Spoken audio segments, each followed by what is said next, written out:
Welcome, Wezo Akwaba. It's day number 20 in the month of March. Today is Monday. We start a brand new week and we wish you the very best and the choicest of God's blessings.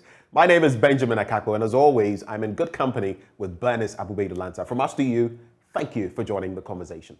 Now, coming up this morning, we're going to serve you the news shortly, and right after that, for the news review, we have Samuel Lukuto, a surveyor who is going to be joining us for that all-important conversation. But then when we get into our big story, some interesting matters. The first has to do with the Ghana Union of Traders Association, GUTA for short. They have been protesting that planned ban on used goods. And they are saying primarily that, look, if you go ahead with this, it is going to lead to a major unemployment crisis. They are petitioning Parliament to address the issue. We have representatives from GUTA and other agencies joining that all-important conversation. Well, from there, we'll be hitting the streets on Citizens Microphone to speak to some people, traders in the major hubs across the country, to find out what their take is, what their reflection is on that all-important matter. But then from there, today we host the president of the National Union of Ghana Students. And the reason is simple. They are saying that the GET fund must be uncapped. And they're also calling for some state agencies to live up to expectation, to perform the roles that they have been charged to perform. So how will that pan out?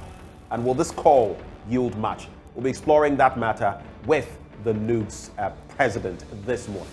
From there, we'll also tell you about that collaboration between the Head of State Awards and the Australian High Commission. They have something very interesting cooking that we are going to be sharing with you this morning. But as always, we'd love for you to share with us your thoughts on the matters we're going to be dilating on this morning on the AM show. The show, mind you, is all about you. We'd love to hear from you. The hashtag is AM show, and when we activate the phone lines, be the first to call. On that note, Ghana 4, we salute you. Have a wonderful week starting today. Let's gear up for the news up next.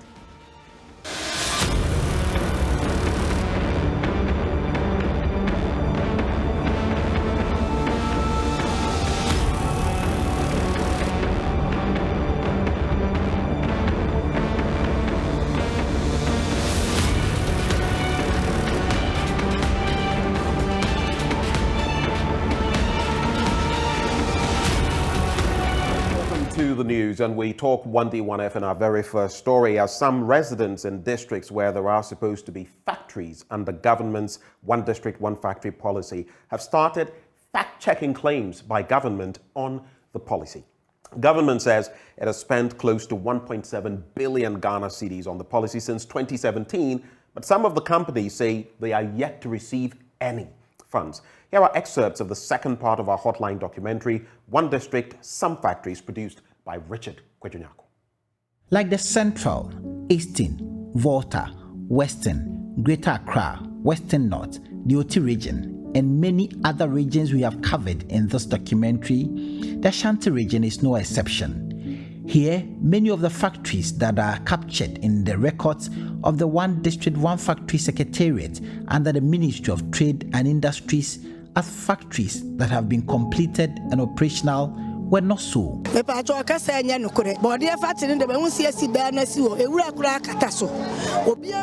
they say there's a plantain factory that's operating here, it's a lie. Fact-checking has been recognized as one of the potent tools for journalists, but residents, who are mostly farmers here, decided to fact-check the claims of their MP and government. Here at Agogo, there are abundant raw materials that should make any factory that was promised farmers flourish. But the farmers here say there is no factory to cater for their needs, contrary to the claims by the MP for the area. Plantain factory no say yesia wia baby omso omusi no ehon ye nam ekwafuo ye ntise mfidie bi esu. If they have indeed said that there is a plantain factory that's operating here, it's not true, because that's the same route we take when we are going to farm. And we've seen no vehicle load processed plantain for export. I have not seen any factory like that operating in this area. In the eastern region, government has indicated that 43 factories have signed up to the One District, One Factory policy and have received support already. 22 of such factories, the ministry indicates, are operating, while 18 are under construction. For 3 of the factories, there is a tag on them as pipeline factories. But it's become a tale full of reasons why many of the factories are not operating and their impacts not felt in the Ghanaian economy as opposed to what government has envisaged.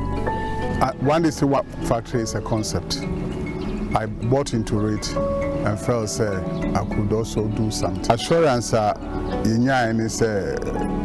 the assurance we got was that government through the Exim Bank will give us some loans, support our factory.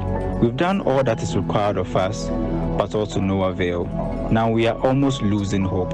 Yes, I have put up the structures. I have bought the equipment. If you go around, you will see 5 of such factories. We assemble electric cookers here. We produce nails and utensils here. We also produce mineral water here. We are even working on production of noodles here and even ordered machines for that. But where do we get the working capital? We have relied on the promises to our detriment. Get the working capital. The promises now upon that, and I feel sometimes. This is the Chief Executive Officer of the Shaba Enterprises Limited, a factory that's under the One District, One Factory located at Nkrumah, Set Ejeba. It turns out that he's received no funding from the financiers of the policy, making it difficult for him to operate.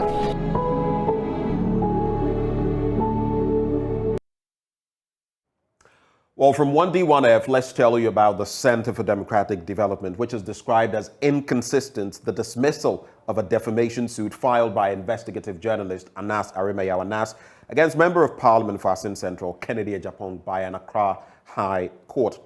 Now, the court presided over by Justice Eric Barr dismissed the case for lacking merit. But speaking on Newsfile, Director for Advocacy and Policy Engagement at the CDD Ghana, Dr. Kojo said the judge's decision raised red flags and was not consistent with the law. The defendant has admitted that he basically is setting out to prove these things that he has said. Of course, in the murder case, for instance, in the one that he's talking about, Jamie Dankwa, he says, well, I also called him a murderer because of that. But it doesn't extend to whether that also means that the Chinese people that he supposedly had killed is also related to that same matter, or whether he doesn't even mention the tax evasion or any of these things. So I think that's why, for me, as I said, the judge's effort to determine facts in this case is quite interesting, because it raises so many red flags in my mind, because it's not consistent with even the way he's laid out the law itself. So at least on that matter, for me, I feel that the job was not done. I mean, I don't see how you kind of move from the legal test, because this is still criminal conduct that you're talking about. Remember that in the determination that he's made, anyway, and we'll come to KO1, he has convicted other people apart from Anas. Well, the executive director of the Media Foundation for West Africa, Suleimana Brahima, believes the judge's ruling went beyond the facts of the case established.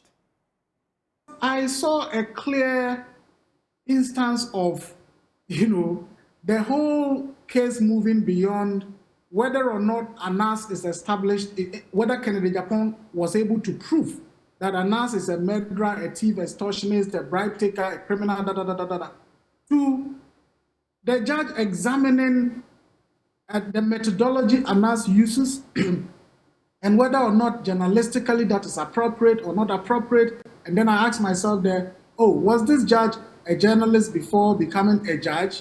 Or was he maybe an academic in the media sector before becoming? Because clearly he was trying to establish what is right, what is wrong, to the point where he then goes on to say what is being practiced is not investigative journalism, but something else.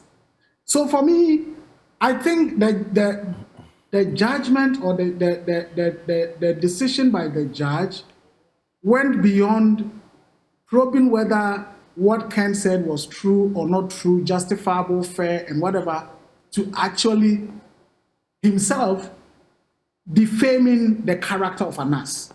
But of course, this was in court, and I doubt what can be done to a judge, but I believe that if this was being said on the streets, that would have amounted to another instance of defamation. Well, let's talk languages now. And understanding foreign languages has always been crucial for smooth integration. More so when one is able to learn and speak it well to make a name for himself or herself. Bridget Sanyabwating, a medical student and a native of Asante-Mampong in the Ashanti region, is making significant strides in the Chinese language space. The Ghanaian medical student received the prestigious Hubei Provincial Speech and Language Award organized by the International Promotion Office of China. 老师们、同学们，大家下午好。我是 Bridget Sanyabwating， 承德医学院2018级临床专业的留学生。今天我想分享一些我关于中国节日。 The competition, tasking contestants to use the native Chinese language to share their experiences in China, started with 200 international students across universities in the Hebei province of China. The competition saw the Ghanaian youngster make it to the top 3 finalists to receive the government prize. She spoke with JoyNews. Aside from reading medicine, learning new languages is something that I prioritize because, as an aspiring medical doctor, in addition to Ghanaians, I will be managing non-native patients and engaging foreign stakeholders at the professional level. Hence, fluency in multiple languages is a useful tool to help in smooth interaction. I urge all students, locally and abroad, to strive for academic excellence essential for our national development and, importantly, learn new languages as the world increasingly becomes a global village. As the world increasingly becomes a global village, learning new languages has become a necessity, whether as a student or as a rising professional.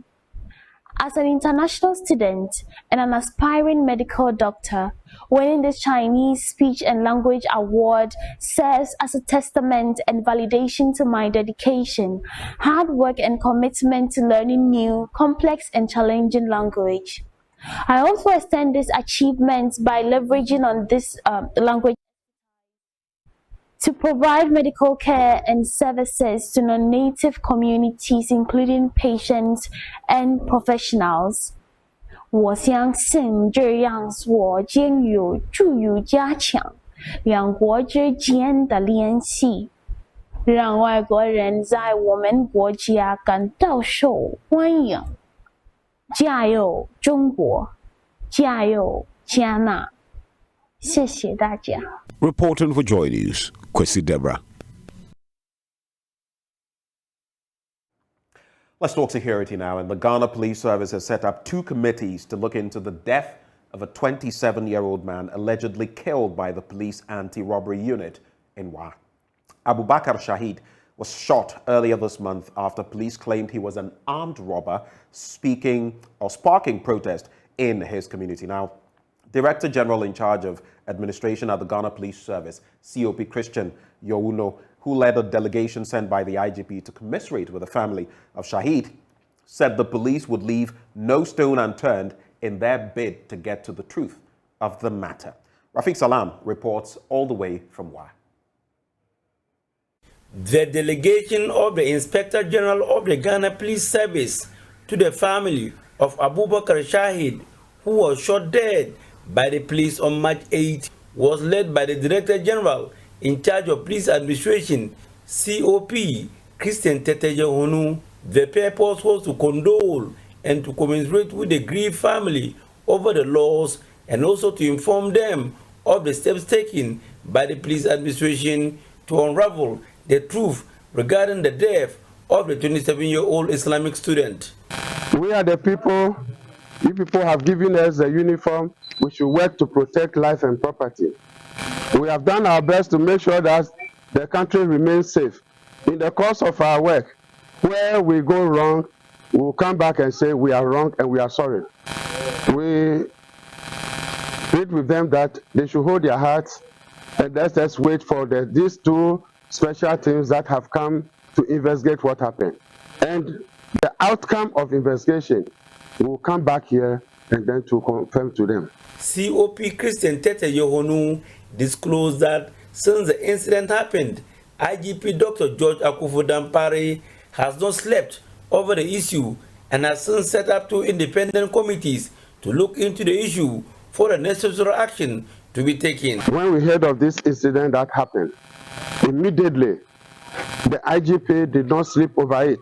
He called the regional commander, that was around almost this time, that he should come to Accra, arrive in Accra the same day. We were waiting in the office up to around 10 p.m. when he arrived. So you see how seriously the IGP and the Police Management Board, they've taken the incident that happened seriously. Yeah. After the briefing, we still believe that we have to send independent police investigation teams to come and find out exactly what happened. Immediately, we have to dispatch PPSB, that is formerly called PIPS, and so they came.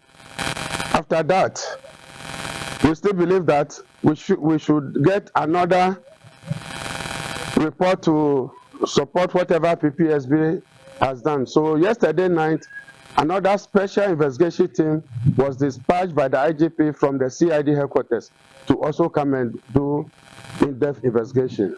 Family members of Abubakar Said, since his death, has insisted that the deceased was a mistaken target and for that matter, not an armed robber as put out by the police and will want the name of the latter cleared from the despicable and disgraceful act. Spokesperson for the family, Mohammed Tamimu Kalusha, on behalf of the family, thanked the IGP for the steps taken so far to unravel the truth. Yarwa wants fairness and justice to prevail in the attempt to unravel the truth. They have only one proposal. Where our son was going, that the man is still alive. If you could pick his number, our son's number, and that of the Fulani man at large, because he was to communicate that one of the third party should come where our brother was shot. Those other numbers, when you go to the telecommunication center, you can get audios between 7:30 to 8. I believe that was the time the incident happened, so that that one will also aid you in your investigation. However, they remain committed to your work, and they will remain calm and wait for the outcome. But justice is nothing but what they want. COP Tete Yohonu, who was accompanied by the Director General of MTTD, COP Francis Ebenezer Doku, and the Chairman of the One Municipal Security Council and One Mayor, Isaac Otair Mumin, also had separate meetings with the father of the deceased, whose health condition, according to the family, has worsened, and the visual impaired mother, who is yet to come to terms with what transpired. COP Tete Yohonu assured them of the police administration's commitment to get to the bottom of the matter and justice will be served. Reporting for JoyNews, Rafiq Salam. Wah. Well, from security, let's talk party politics now. And former minority leader Haruna Idrisu is assuring his supporters of a landslide victory in the National Democratic Congress's parliamentary primaries. Mr. Idrisu is seeking to retain his seat as a member of parliament for Tamale South. He spoke after filing his forms to contest the elections. Here to honor the NDC party constitutional requirement of filing my nomination as the NDC unbeatable candidate for Tamale.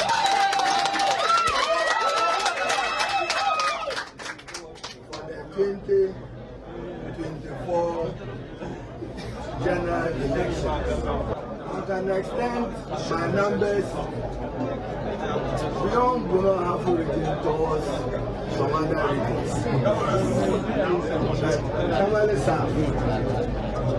In the last presidential and parliamentary election, made a significant contribution of 69,000 votes. Wow. My pledge this year with your assurance and support is 90,000 for John Mahama or whoever we the NDC presidential primary. I'm a consummate Democrat.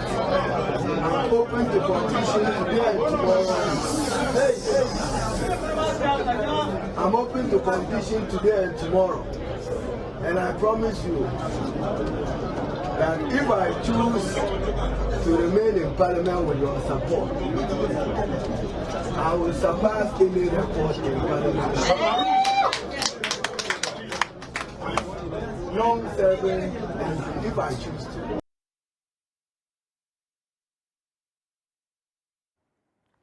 Now, to cap off the news, the myth that people from northern Ghana are strong and very resilient is largely attributed to how they are bathed at birth. The people of the area believe the combination of herbs, bones, and other things used to bathe newborns make them strong, healthy, and protected spiritually. In our Donovan Series today, Martin Abugri takes you to the northern region where we get to understand why the people believe all of this actually works. Culture, they say, is unique to each region, tribe, or group of people. These beliefs transcend generations and are held dearly by the people. In Dabong, beyond the normal bathing of children with water and soap at birth, they also bath their newborns with herbs, which they believe keeps them strong and healthy. Let's listen to Mr. Alhassan Abubakar. He explains how it is done. The other one is the culture and tradition, yes, where we use herbs. And in this case, there are so many reasons that we do that. One is for spiritual reasons, so that the child grows up to be more spiritual. He gives reasons why they bath the newborns to make them strong.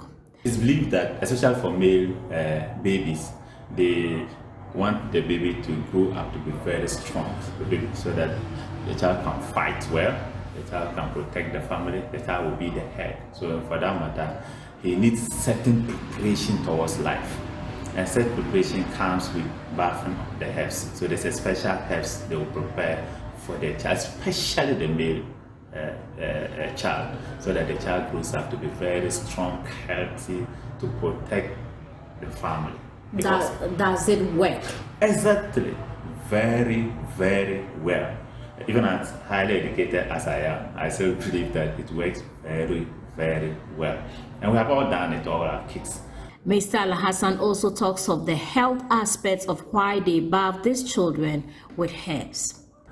One other reason is for the normal killer diseases. You know, some of these things were identified and tested long time ago. So because of that, when they give birth to a baby, they will use certain herbs together with certain other ingredients to bath the child, so that the child will be prepared against all these killer diseases, the measles and the other diseases.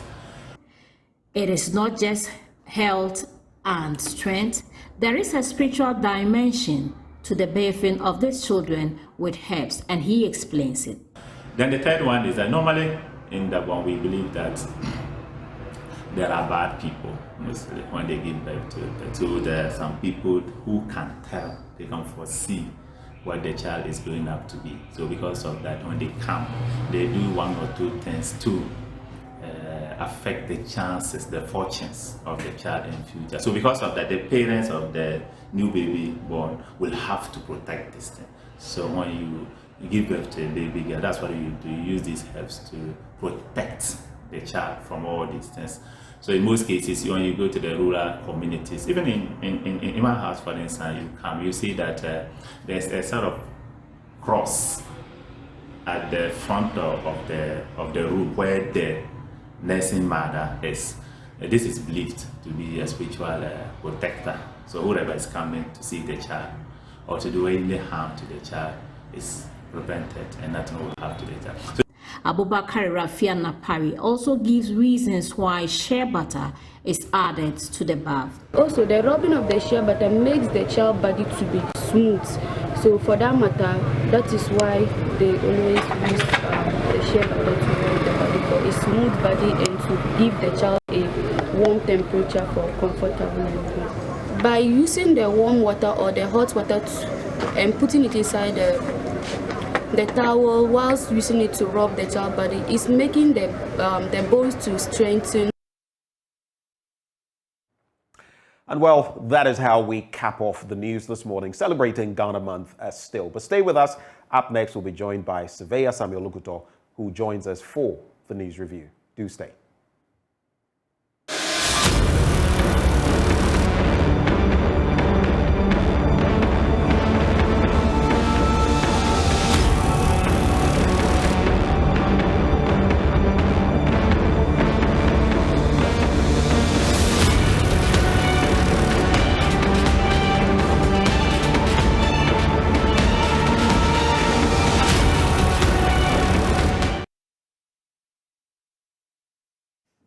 We're back on the AM show. Thank you for your patience. Thank you for staying with us. We'll be getting into the news review shortly, but let me just let you know that it is brought to you kind courtesy of Endpoint Homeopathic Clinic. Now, what are they offering you? Free prostate screening, free female fertility screening as well. You'd want to know what is going on with your body, right? And where can you locate Endpoint Homeopathic Clinic? Well, here in Accra, they are at Spintex opposite the Shell signboard. In Kumasi, Kronum Abwehia behind the Angel Educational Complex. In Takrade Anaji Estate in Community 22 in Tema. Then in Techiman, you can find them in Hanswa and Esiama in Nzema. Call them on 0244 867 068 or 0274 234 321. Endpoint Homeopathic Clinic, the end to chronic disease, but only the start, the beginning of the news review. And I am joined by, I kept butchering his name and saying Samuel Lokuto. He's actually Maxwell Lokuto. He is a surveyor. Maxwell, a very good morning to you. Yeah, good morning. Great. Good to have you join the conversation this morning. Before we get into the papers, I'd like to find out from you, what has been your most topical story over the last week? I don't know. I'm just sensing that as a surveyor, maybe you may have taken quite an interest in the recent, tremors in our country, earth tremors, I mean, and again, the incident at Ketia, that market going up in flames. I don't know, but you share with me what over the last week has really captivated your attention before we get into the papers. Yeah, as a surveyor, I was glad to see my colleague surveyors giving national awards for their roles they played in the boundary dispute between Ghana and Cote d'Ivoire, and especially the members of the Ghana Institute of Surveyors, the role they played during the insurgence of the COVID-19 pandemic. And so I'm particularly happy that in every field of endeavor, once you play your roles very well, you will be recognized and given national awards. I was particularly pleased for my colleagues who won awards at the national level. What did it mean to your association? What did it mean to you to see some of your colleagues bag those awards? So like I said earlier, whatever you do as an individual, just do it to the highest degree and make sure that you bring out the best in you. And one day you'll be recognized by the powers that be. And so you don't have to look mean upon yourself wherever you are and whatever you do. I believe that everybody and every profession is very critical and needed for the growth of Ghana. And so no profession is bigger than the other in that sense. And so for everybody, it should not be a medical doctor, it should not be a lawyer, you be an engineer, you be a surveyor, you be a planner, you be a hydrological engineer, and any other field of study. you are key to the development of the country. And so just do your job well and make sure that you get to the pinnacle of it. And I'm sure you'll be recognized appropriately. Awesome stuff. Let's get into the papers now. Thank you for those reflections, Maxwell. The Daily Graphic now. Missing excavators. Police probe Frimpong Boateng's allegations. And pictured there, DCOP Faustina Ejewa-Kudia Ando Kofi, Director General of the Criminal Investigations Department. We also have Graphic Business Stanbic Bank breakfast meeting tomorrow. And NPA boss elected president of African Refiners Association. I guess some papers are now catching up because as early or as late as Friday, we had this information. I think maybe even the day before in some papers. But ECG begins exercise to recover 5.7 billion Ghana cedis in arrears. Imagine that, 5.7 billion Ghana cedis. And then demonstrate transparency on economy, Asante Hene to government. All right. Let's start with some of those stories.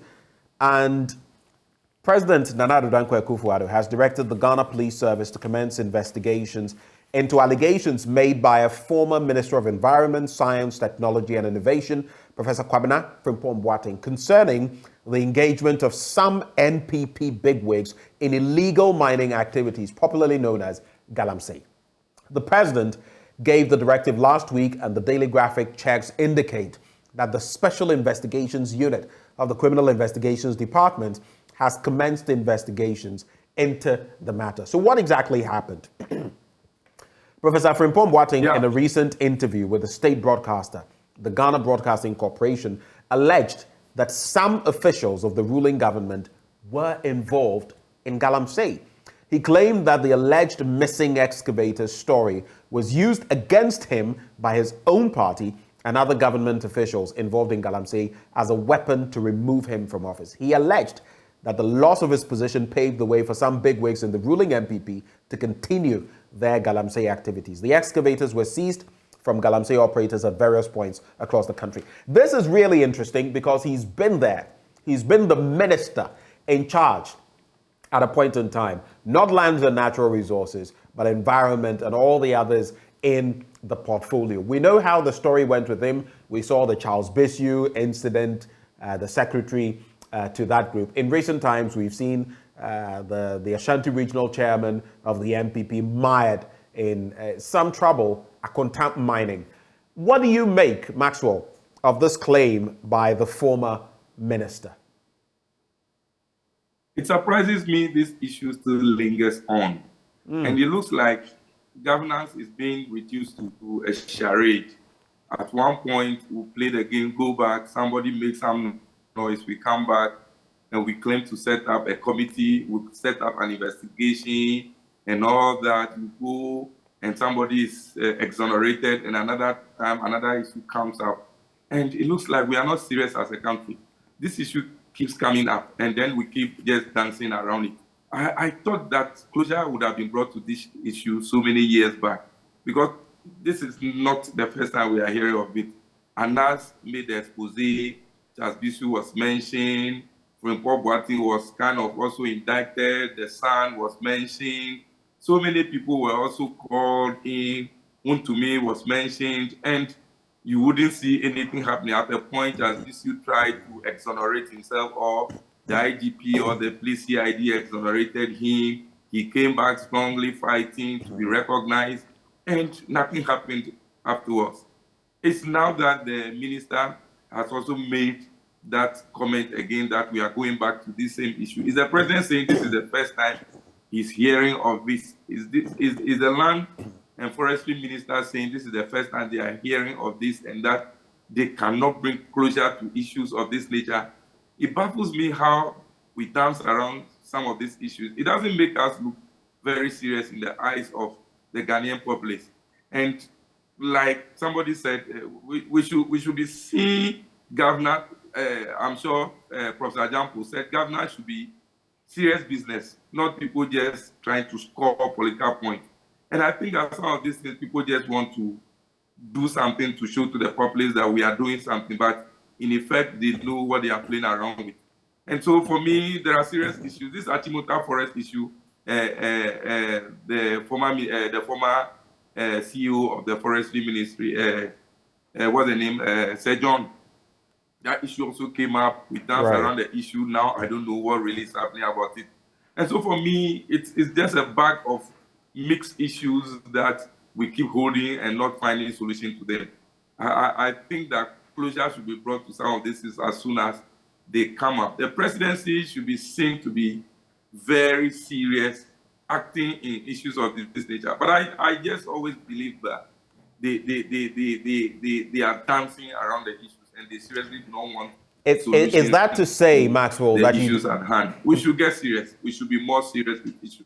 Right. So you don't see the seriousness. And interestingly, as part of the interview, Professor Frimpong Boateng said, quote, "There was an orchestration within the party and the government to get me out. And when I left, Galamsey activities increased. Now things are coming up and we know those who are doing Galamsey, even within the party and even people at the Jubilee House." How much of an indictment is that when he mentions the party, trying to single him out for blame, basically using him as a scapegoat, and then not only mentioning the party, but mentioning the executive, the leadership of the party, the Jubilee House, and that's the leadership of the country.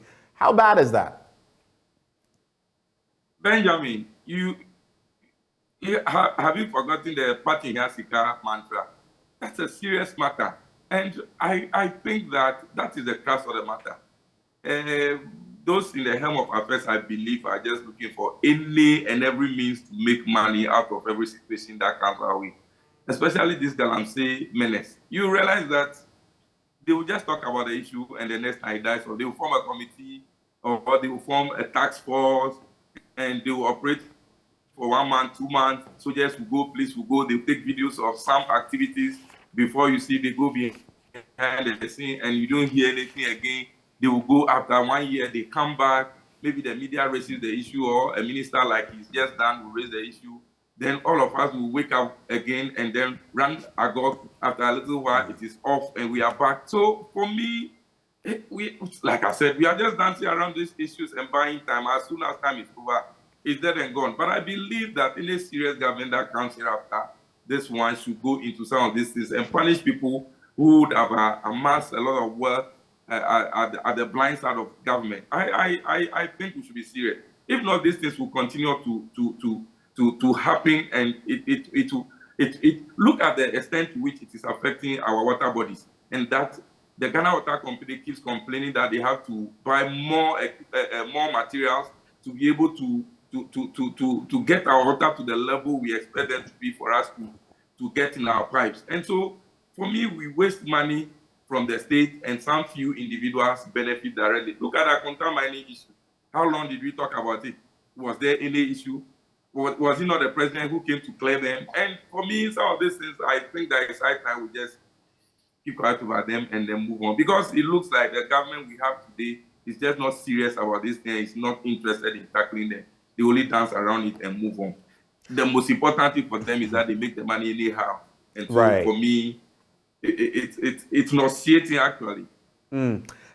Just to wrap on this in a few seconds, what does this do for trust? Because the public must trust officials of state that they are working in their interest and that they are doing the right things. And secondly, on the back of this interview, a number of people and groups, including the minority in parliament, have called for investigations into the allegations made. What does this do for trust?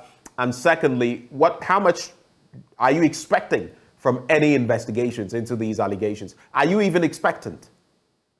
No, as for this issue of trust, I'm sure most Ghanaians have thrown this to the dogs. And it's very few party fanatics who still support anything anybody does in the name of fighting Galamsey.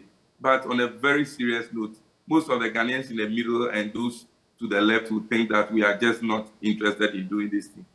Maybe those who benefit from it as party apparatchiks and then party members are the ones who will be hailing them that they are actually doing something. But the issue of trust is no longer there. The question is, when Parliament called for this bipartisan committee to investigate this, did they budge? Has the committee been formed? What have they done? what is the outcome, who is liable, who is to be punished. I think that we should get more serious as a country and get some of these things off our chest. The more we are seen to not to be interested in investigating and punishing people, the more people are emboldened to do more. I saw in the news recently that some galamseyers went to attack some mine, burn the equipment and all those things, because they see that the people at the helm of affairs are actually party bigwigs who embolden them to go and do it and bring them their cash back and all those other things. So they know that whatever happens, none of them will be caught, none of them will be punished, because it's the big men, like the minister said, from the presidency, the ministers, and all those people who will be taking action are the ones that are involved in some of these things. And so for me, people at the grassroots are emboldened to do worse things. And so I am not sure we are really interested in fighting this menace. The president and the vice president and all the ministers are putting up all, they only make noise about these things. And at the end of the day, they go to sleep and we all follow snoring. Let's get into some other stories very quickly. On page 16 of the paper, two interesting stories demonstrate transparency on economy, Asantehene to government. Transparency, truth basically, on the economy.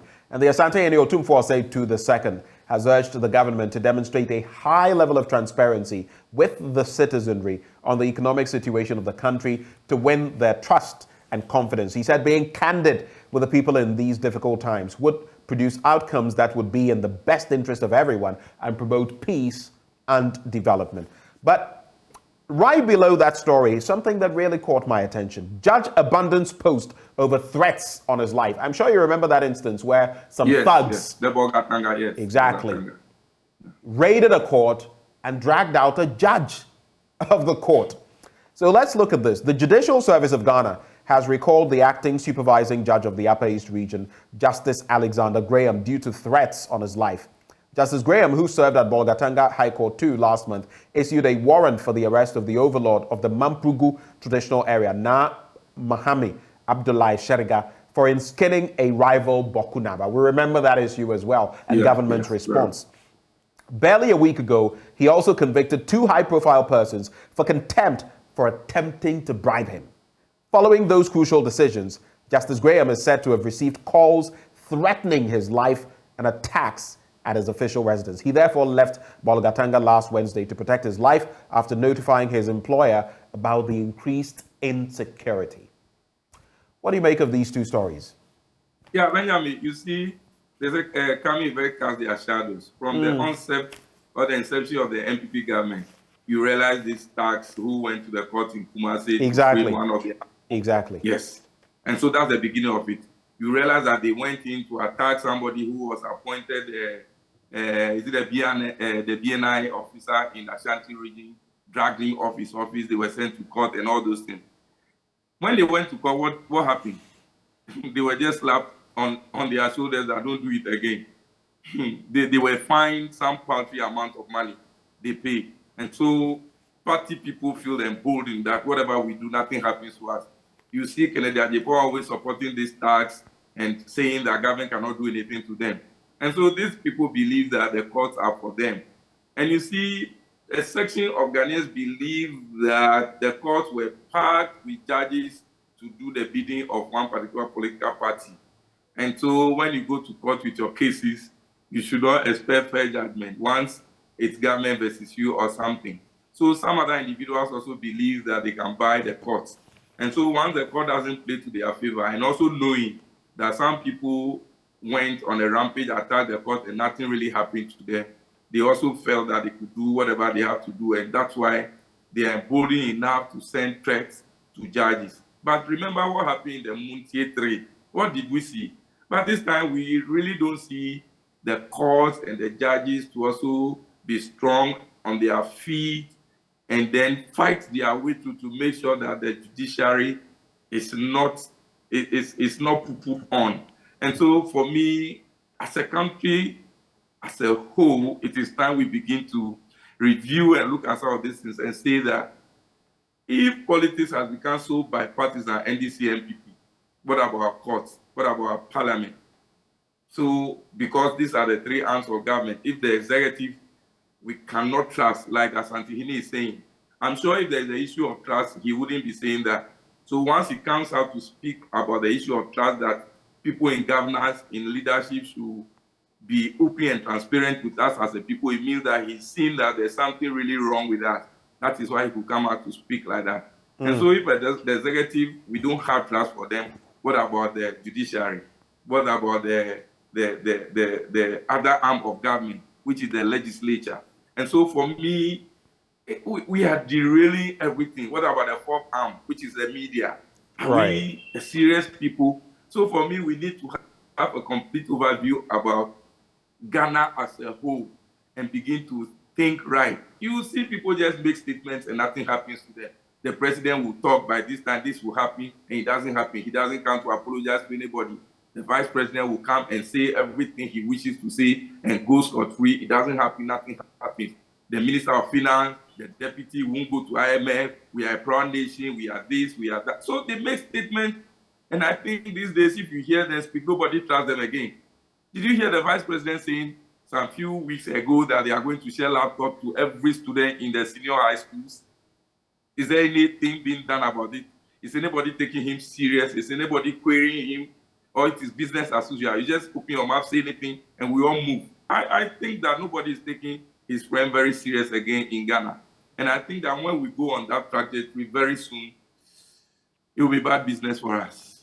Very quickly on this, since we're talking about justice and the effectiveness or efficiency of our courts, there's also that defamation suit that was filed by Anas Aremeyaw Anas against the Member of Parliament for Asin Central, Kennedy Oppong. And that latest ruling, we've all been talking about it. Today it was in the news. Dr. Kojo Pumpuni Asante of the CDD says for him, the dismissal of that defamation was inconsistent with the law, according to him. Suleiman Ibrahima, Executive Director of the Media Foundation for West Africa, believes the judge's ruling went beyond the facts of the established case. People have, proffered different ideas in respect of what happened, whether the justice of the court was right or he erred, of that Accra High Court. But what is your quick take on that matter in some 20 seconds, if you can? Yeah, sure. I'm not a lawyer. I'm just a street boy. But I will say that some of us saw this coming. You did?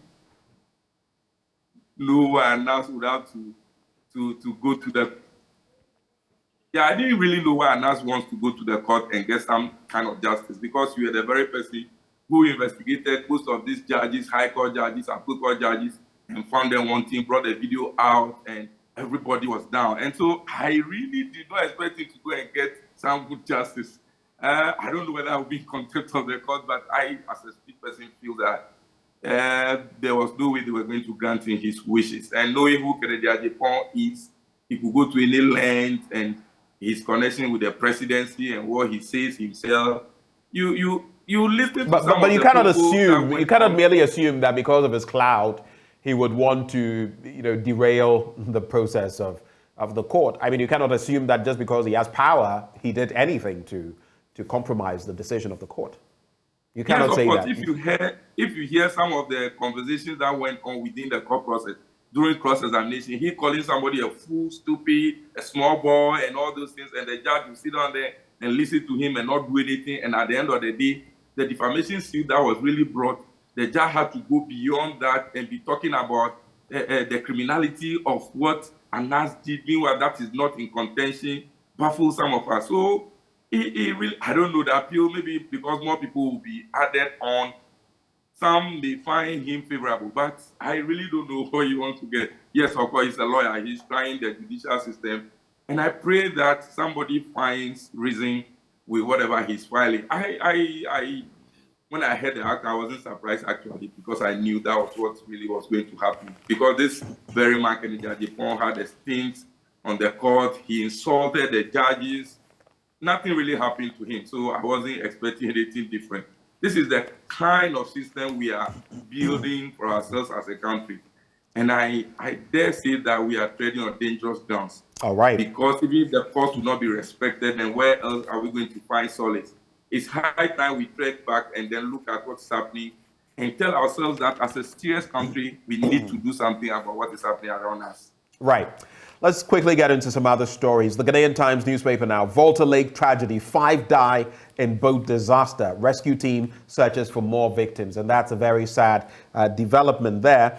We also have government commends media for Ghana Month programs. And we've been doing that right from our news bulletins early in the day and beyond. There's also President orders police probe into government officials' involvement in illegal mining claim. That's exactly what we've just been talking about.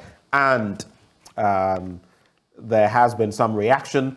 There's also the talk about the ECG and how much it's owed. And then vote for someone with economic finance background. Dufour to NDC delegates. Let's look at the stories on pages 3 and 14. So 5 persons, including 3 children, are reported dead after the boat they were traveling on from Azizanya to Azizakpe in the Adan East district capsized on the Volta Lake last Saturday. The dead comprised of 2 female students, of 2 female adults, and 3 children were purportedly among 100 passengers traveling from Azizanya to attend a funeral at Azizakpe when the tragedy occurred. The unidentified bodies have since been taken to the mortuary, and scores of victims have been saved by a rescue team. The NADMO director of Adan East District, Mr. Ebenezer Tainate, confirmed the tragedy to the Ghanaian Times yesterday. This apparently occurred around 8:30 a.m. last Saturday. May their souls rest in peace. But on page 14, government commends media for Ghana Month programs, and the government has commended the Ghanaian media for its dedication to developing Ghana-related content in celebration of Ghana's independence anniversary this month of March.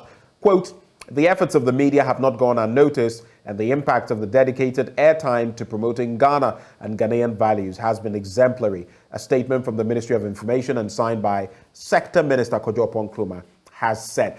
Good call, but we wish it would be buttressed as well by treating journalists with respect. Sometimes you see the comments that are passed about the media, the same media that, exposes some of the bad things. You remember our expose on the Pandai district with a deficit of 7,000 desks. We brought that up and we got insults in return. But thanks be to God, at least our actions have yielded results. Any quick reactions to these 2 stories? Yeah, sure. Incidentally, the death on the Volta River is close to me. That's my constituency, Agbeve, between Oppong and Adan East. And so I think that even the rescued were brought to Agbeve, which is the last end of my constituency in Oppong. Yeah, so it's unfortunate that some of these things continue to happen against rules and regulations. I hear the boat is supposed to be carrying just about 40 people, but invariably loaded over 60 people, between 60 to 100. The backdrop of some desilting that is happening around the area in the name of in fact, just to add, according to Mr. Tainate, it's not 60. It's supposed to take about 40 to 50. It was loaded with about 100 passengers. Yes. About 100. Yes. So it is, first of all, negligence on the part of the boat owner and the rider, and also even the people who boarded the boat themselves. Are they not aware about the capacity of the boat? Why should you risk your life by being loaded to that extent?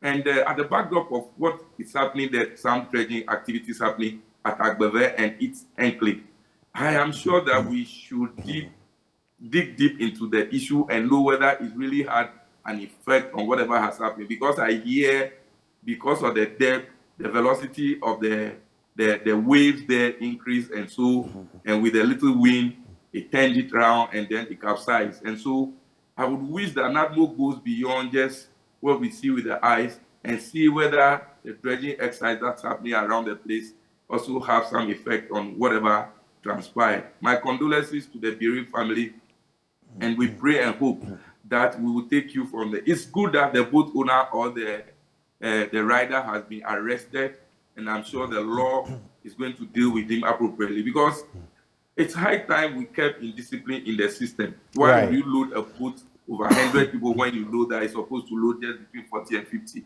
It's negligence, and it's to the highest degree. We should avoid some of these things. These are some of the things we do at our small levels and then cause problems for a lot more of the people. Look at those little ones who have lost their life, and the women as well. They may be the people that people look up to in their family, their breadwinners, or the community. What happens to the people they are leaving behind? And so I'm sure that we should be able to keep some of these things to the highest. Now, about the Ghana Man series, yes, of course, I need to commend media for the good show you have put across throughout the month. And I'm sure you can see me properly repping the Ghana Man with my fugu and my cap. I have beaten you to it this morning. Well, so I'm also in my African bit, just not fugu today. The Africanness is not too good today. I have beaten you to it. Okay. Let's see. I'll bring you some stiff competition the next time I know you are coming on. But let's quickly look at a few stories so we can wrap the conversation. The Daily Guide this morning: 33 arrested over Golden Star attack. You were making mention of that. Yes. So 33 people have been arrested. The story is on page 6. And then Bawumia storms Manhyia with 90 MPs. I think those are the only news stories that we've not seen yet. But just to start from the international front, Vladimir Putin visits Russian-occupied Mariupol in Ukraine, almost in defiance of everything that is going on. You know, in recent times, the ICC, the International Criminal Court, put out an arrest, is seeking to arrest him, so to speak. And then, in terms of entertainment, some of us would know him. Actor Lance Reddick is dead. American actor Lance Reddick, known for his roles in major TV series like HBO's The Wire, Fox's Fringe, and films like John Wick, died of natural causes Friday morning. He is said to have Ghanaian blood, and I don't know whether it is this one or the one because there's one who acted in this Roman movie. I think it's Spartacus. I don't know whether it's the same person. I think he has a different name. But anyway, this one has passed on, and we commiserate with them. But quickly on to these stories so we can wrap the conversation. Let's go to page 6. 33 arrested over Golden Star attack. And the Western Regional Police Command has arrested 33 people in connection with the attack on Golden Star mines at Wassa Benso in the region. The suspected illegal miners were arrested on Friday, March 17, 2023, following their suspected involvement in the violent attack on the mining company's concession on Thursday, March 16, 2023. We brought you live images of that sometime last week, and you've started reacting to that already, Maxwell. But there's also this one on page 3. So it says, Vice President Dr. Mahamudu Bawumia's immense popularity in Kumasi. That's what it says. The Ashanti regional capital once again came to bear yesterday. This was when he stormed the Manhyia Palace to join the Asante Hene Otumfuo II and the entire Asante man to mark the Akwesidai Festival, accompanied by his wife, Second Lady Samira Bawumia, the Second Lady thing. The Vice President was dressed in an exquisite kente cloth. It goes on and on. Those two stories, and again, tied to that visit, let's unite Bawumia to Ashanti NPP. And maybe the paper I'll wrap with, the Finder newspaper. This week is crucial for $3 billion IMF bailout. That's according to Finance Minister Ken Ofori-Atta. But we've heard the minority say, I've heard the minority leader, Cassil Atoforsen, Dr. Atoforsen, say, we're not going to get a deal. We are not going to be able to scrape through by the end of March. That will go beyond March. Quick thoughts on any one of these stories, and it's a wrap. Yeah, so of course, about this debt restructuring and whether we're going to get a bailout from IMF. I think that this is one of the few things that we will need our leadership to be candid to us on. Of course, nobody wants this country to go down, but we should be told the truth. I don't know what the benefit in raising our hopes and dashing it out completely at the end of the day. I believe that we are all studying what is happening, and of course, we are aware that apart from the Paris Club, we are waiting on the Chinese government to agree to a debt structuring or canceling our debt. And once that hasn't happened, how can we be so sure that we are going to get this deal at the end of this March? Well, yes, of course, that's their projection, but why don't we keep quiet and pray and hope that China finds reason with us and try to override our debt? Why do we want to go to town and make so much noise about it? Right. What happens if at the end of March it doesn't happen? Do we come back to say, oh, because of this and this and that? And so, like Ato Forson has said, I'm sure he studied the system and know what's happening, and so he's coming out with this. We only hope that all goes well for this country so that we don't go down. I hear the finance minister saying earlier that if that doesn't happen, maybe salaries will be difficult for government to pay salaries. We pray it doesn't happen, and so we get to a safe destination. We are not in very good times, yes. Right. So let's not continue to make noise about what happens around us. About the NPP and Baumia and the fast, the noise about it. Yes, there are a lot of political calculations going on that if he becomes the president, at the end of the day, he's definitely going to choose a vice from the Ashanti region or something. So that may be accounting for why there's so much clout around him at Ashanti. And so for me, it's one of those few calculations they do themselves within the NPP. Right. And whether they are being equipped in line to do what they are doing is another matter. But all they say at the end of the day, Ghana first. Maxwell, thank you so much for your company with us this morning. We're grateful that you took the time to join us. Maxwell Lukuto is a surveyor, and he joined us for this conversation. Before we get into sports, Endpoint Homeopathic Clinic aiding us to bring you the news review. We're offering free prostate screening, free female fertility screening as well. Locate us here in Accra at Spintex opposite the Shell signboard. In Kumasi, Nkrumah here behind the Angel Educational Complex. Takrade and Aji Estate is where you can locate us. In Tema, it's Community 22. There's also Techiman Hanswa and Esiaman Zima. Just reach us if you'd like to call 0244 867-068. Or alternatively, you could call 0274-234-321. Endpoint Homeopathic Clinic, the end to chronic disease. As we get into sports, curious scenes yesterday as Manchester United in that quarter-final clash with Fulham beat them. But it was interesting, quite a clash, with Willian getting red-carded for that handball, so to speak. Some have disputed that. And how about Mitrovic? Well, all of that in sports coming up next.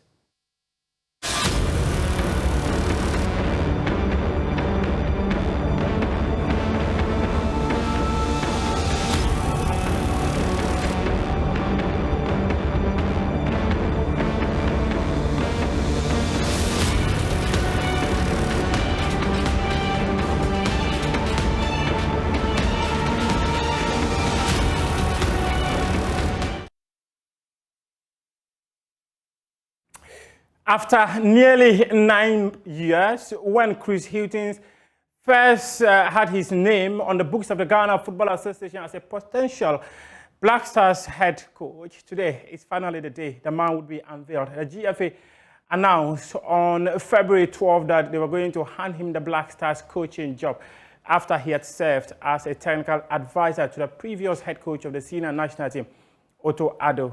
And also, we'll also be going to the whole where there is an interesting story about the development of sports in the area, as well as the El Clasico, how Barcelona came from behind to defeat Real Madrid. These and many more here on the AM Sports with me, Muftau Nabila Abdullah. But let's start with Black Stars coaching job. Chris Hughton, he will be unveiled at 10 a.m. today in Kumasi by the Ghana Football Association.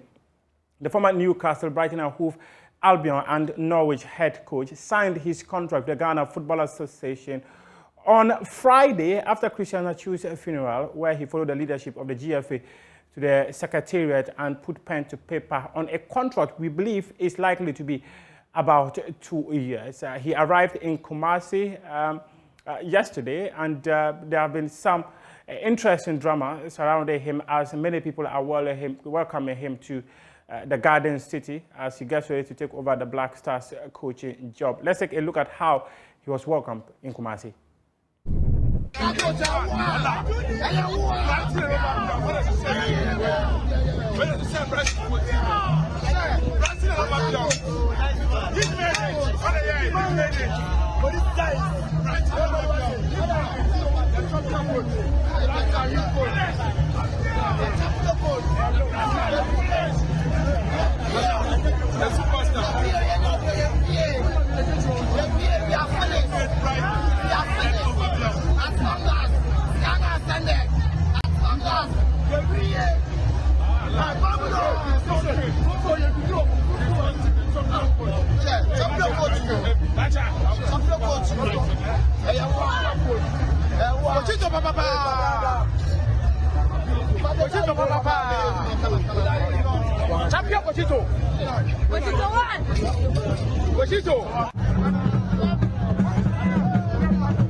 The Access Bank Division 1 League happened over the weekend. Let's go to the Volta region where we've got a special report for you.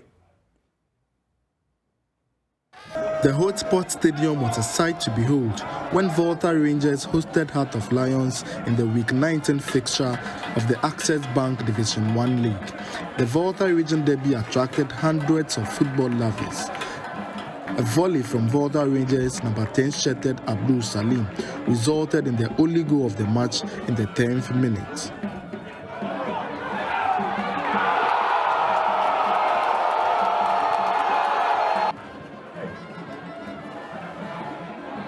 Both teams failed to utilize their chances in the second half, leaving the scores at 1-0. The chance, oh!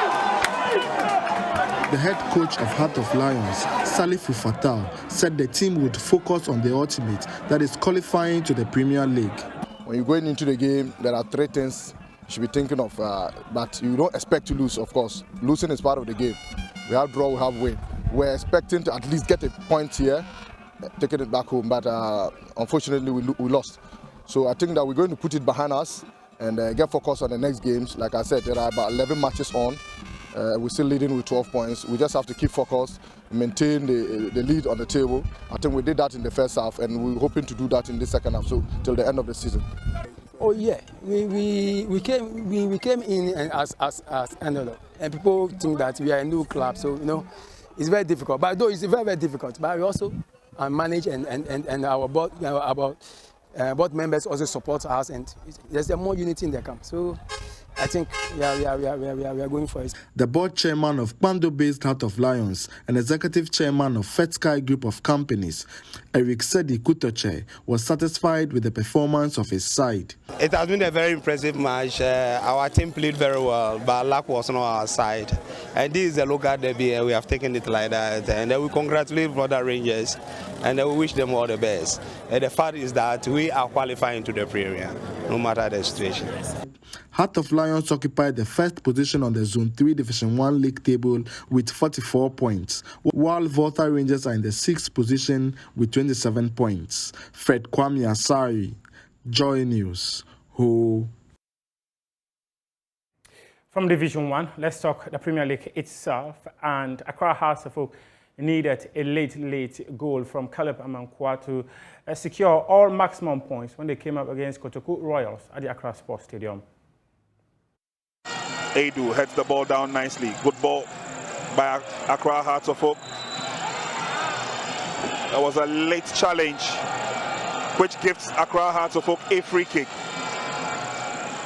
Trying to turn the player inside out. Again, it was Kweku Owusu with that late challenge.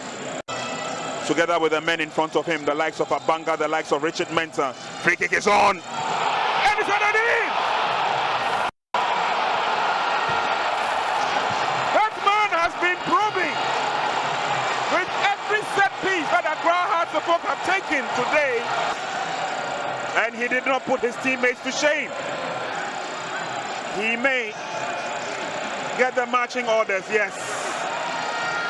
Kalaba Mankwa goes off, and he goes off in style. Well, their rivals, Kumasi Asante Kotoko, they were in Samuel Boy on Saturday. They came up against Samuel Boy 1996 and secured a 2-1 win. Here's a Sebonsu. Good dribble pass. Afo. Confident play from the left back. Lamte. He sends one low. Here's Morrison for Kotoko. Morrison! And that's the opening goal for Kumasi Asante Kotoko. In a Morrison puts the Porcupines ahead. In the Timber City, went down by Rocky Jana. His awareness to pick out Lamte. Well, Lamte went low. Sabutela failed to control, but Morrison was precise. Yeah, he knows he has that power in that left foot. Here's Lamte. Could have done for the first time. He hangs on. Lamte, his effort takes a deflection. Here's him straight there. Rocky Jana, and Asante Kotoko second goal. Here in Samuel Boy, a debut goal. In his debut start, for Asante Kotoko. Samatex couldn't deal with the ball the first time, and Lamte has shown his prowess. Blasted the ball, took a ricochet, but in February 2010, and the ball fell for Jamila. What a hit! Super hit. Sawanu delivers. Here's Aka! And Aka brings Samatex back in it. It's game on. Bring it on, say Samatex. The pull on back. Get the free kick. There seems to be no problem here. And they expect Kojo to deal with it. Once to miss the headline. Oh, awesome. It's game on. Yeah. Madrid. And this I'll wrap up AM Sports here with me, Muftau Nabila Abla. At 10 a.m. we'll be coming your way with the unveiling of Chris Hilton. So do join my colleagues, Fenty Utai, Gary Alfsmith, and Daniel Cranton as they build you up to that all-important unveiling of the next Black Star head coach. As I mentioned, he signed his contract at the Ghana Football Association on Friday. More details will be revealed during the unveiling later today. We appreciate your company.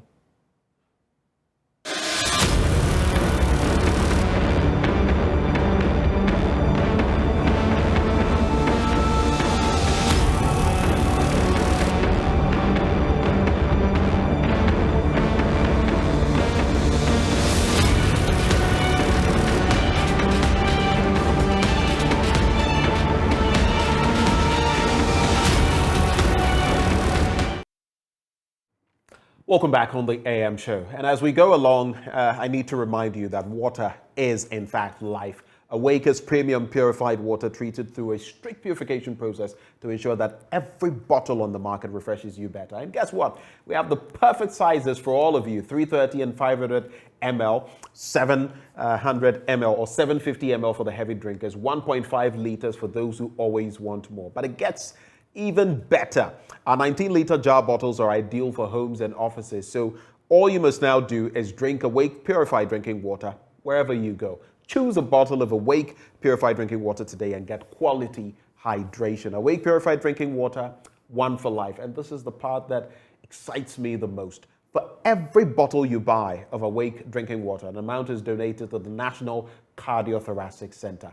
It's a product of Casapreco Company Limited. If you want to purchase in bulk, just call this number 0262 351 251. And do remember, this advert is FDA approved. Now, as we kickstart our big stories, even before we go out into town for Citizens Microphone, there's that crucial issue we're going to be contemplating, and it has to do with the ban on second-hand goods. Now, Guta has put in a petition to Parliament to dig into this matter. They also make the statement that it is going to affect unemployment. In fact, it is going to increase unemployment. Well, joining us for a conversation, we have Dr. Joseph Oppong. He is president of the Ghana Union of Traders Association. We have Hubert Insozan, Assistant Manager, Energy, efficiency regulation with the Energy Commission Ghana. Of course, some of those products affected, and Samson Asaki Awengobit, Executive Secretary, the Importers and the Exporters Association of Ghana. Gentlemen, a very good morning to you. I believe I've seen the GUTA president, Dr. Oppong, with us. Dr. Oppong, a very good morning to you. Hubert Zan, good morning to you. Good morning, sir. I believe that is Dr. Oppong, right? Yes, sir. Okay, Hubert, it's good to see you. Yes, good morning. It's good to see you. It's been a while. It's really good to see you on the other side doing very well. Yes, thank you very much, and good morning to your viewers as well. Great. And good morning to Dr. Oppong. Right. Gentlemen, let's start the conversation from what has happened within the last few days. So we've been told that products of a certain category, which have been used for a certain number of years, 10 years and others, will not be possible to be imported into the country. I'll start with you, Dr. Oppong. What is your quick reaction to that, especially in light of what we are facing? Climate change, chlorofluorocarbons, so many dynamics that we're trying to deal with. And the point is that usually these countries in the West and others dump their products here, and we suffer the consequences. What is the stance of GUTA on this? Yeah, thank you very much. In fact, we are on the same with the Energy Commission and the generality of Ghanaians at large. Right. That we are not to bring in substandard goods into this country. It is not for the good health of the country, and also for energy requirements, energy efficiency. It is also not good even for the cost that we all know that we are incurring to ensure that we safeguard our energy requirements in this country. So we are on the same length, and we met with Energy Commission on this issue, and they took their time to explain the issues to us, that we are not to allow these substandard goods that works against the efficiency of energy in this country, and that goods that are hazardous to the environment, as you rightly said. And so these substandard goods are not limited to used goods, and that it is also captures goods that are new. So the standards that is going to be applied does not only apply to the so-called used product, but for new goods also. So we had the clear understanding that Ghana Standards, Ghana Energy Commission are going to use science, that is standards and regulations, to decipher what is to be allowed for use and what is not to be allowed to come for use. And so this principle is established. But the fact that goods that are slightly used, or even the use is not even defined, as in age or what, is retrofitting of these products allowed or not? Are we talking about technological changes?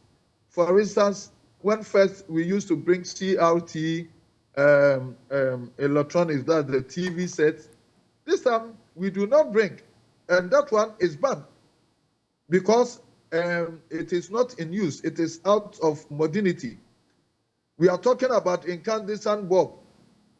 Nobody bring it. No electrical dealer will bring incandescent bulb because we have migrated from incandescent to LED now.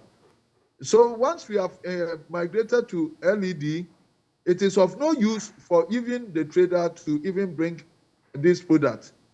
And so that's why we are saying that we agree with Energy Commission to use these technological changes to determine what is to come in, but to say that goods that are slightly used are not to be allowed is not what is to be accepted by the trading community. Because in that case, standards are not discriminatory. If you are using standards, because somebody might buy a very good product, having used for about 2 weeks, 3 weeks, doesn't make it out of use or what? And if you look at all the developing countries, mostly all the developing countries, there's no precedent anywhere that goods that are used by a previous user cannot be used by another. We haven't seen regardless of the shape in which they are, regardless of the state in which they are?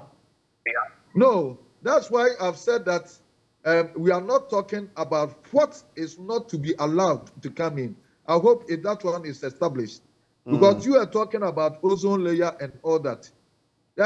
So if you are bringing a brand new item and it requires that you do not put in a gas that is not accepted by the Energy Commission, then when you bring a brand new and it contains those hazardous elements in that new product, it's not to be allowed.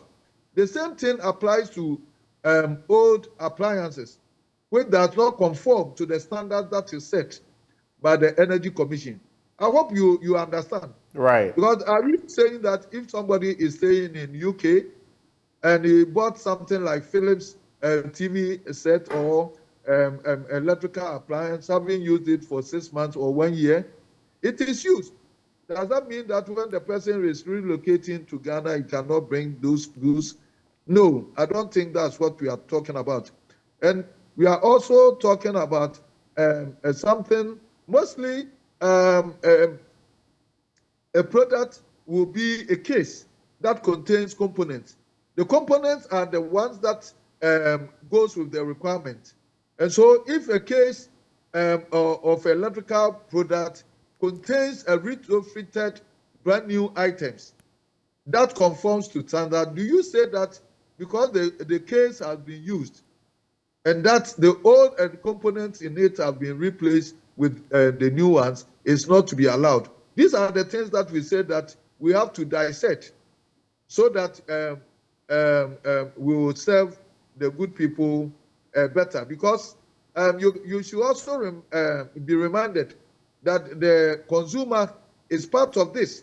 This stakeholder engagement should also include the consumer, who will say that now most of them use prepaid meters and that they will never go and buy something that will consume energy unnecessarily.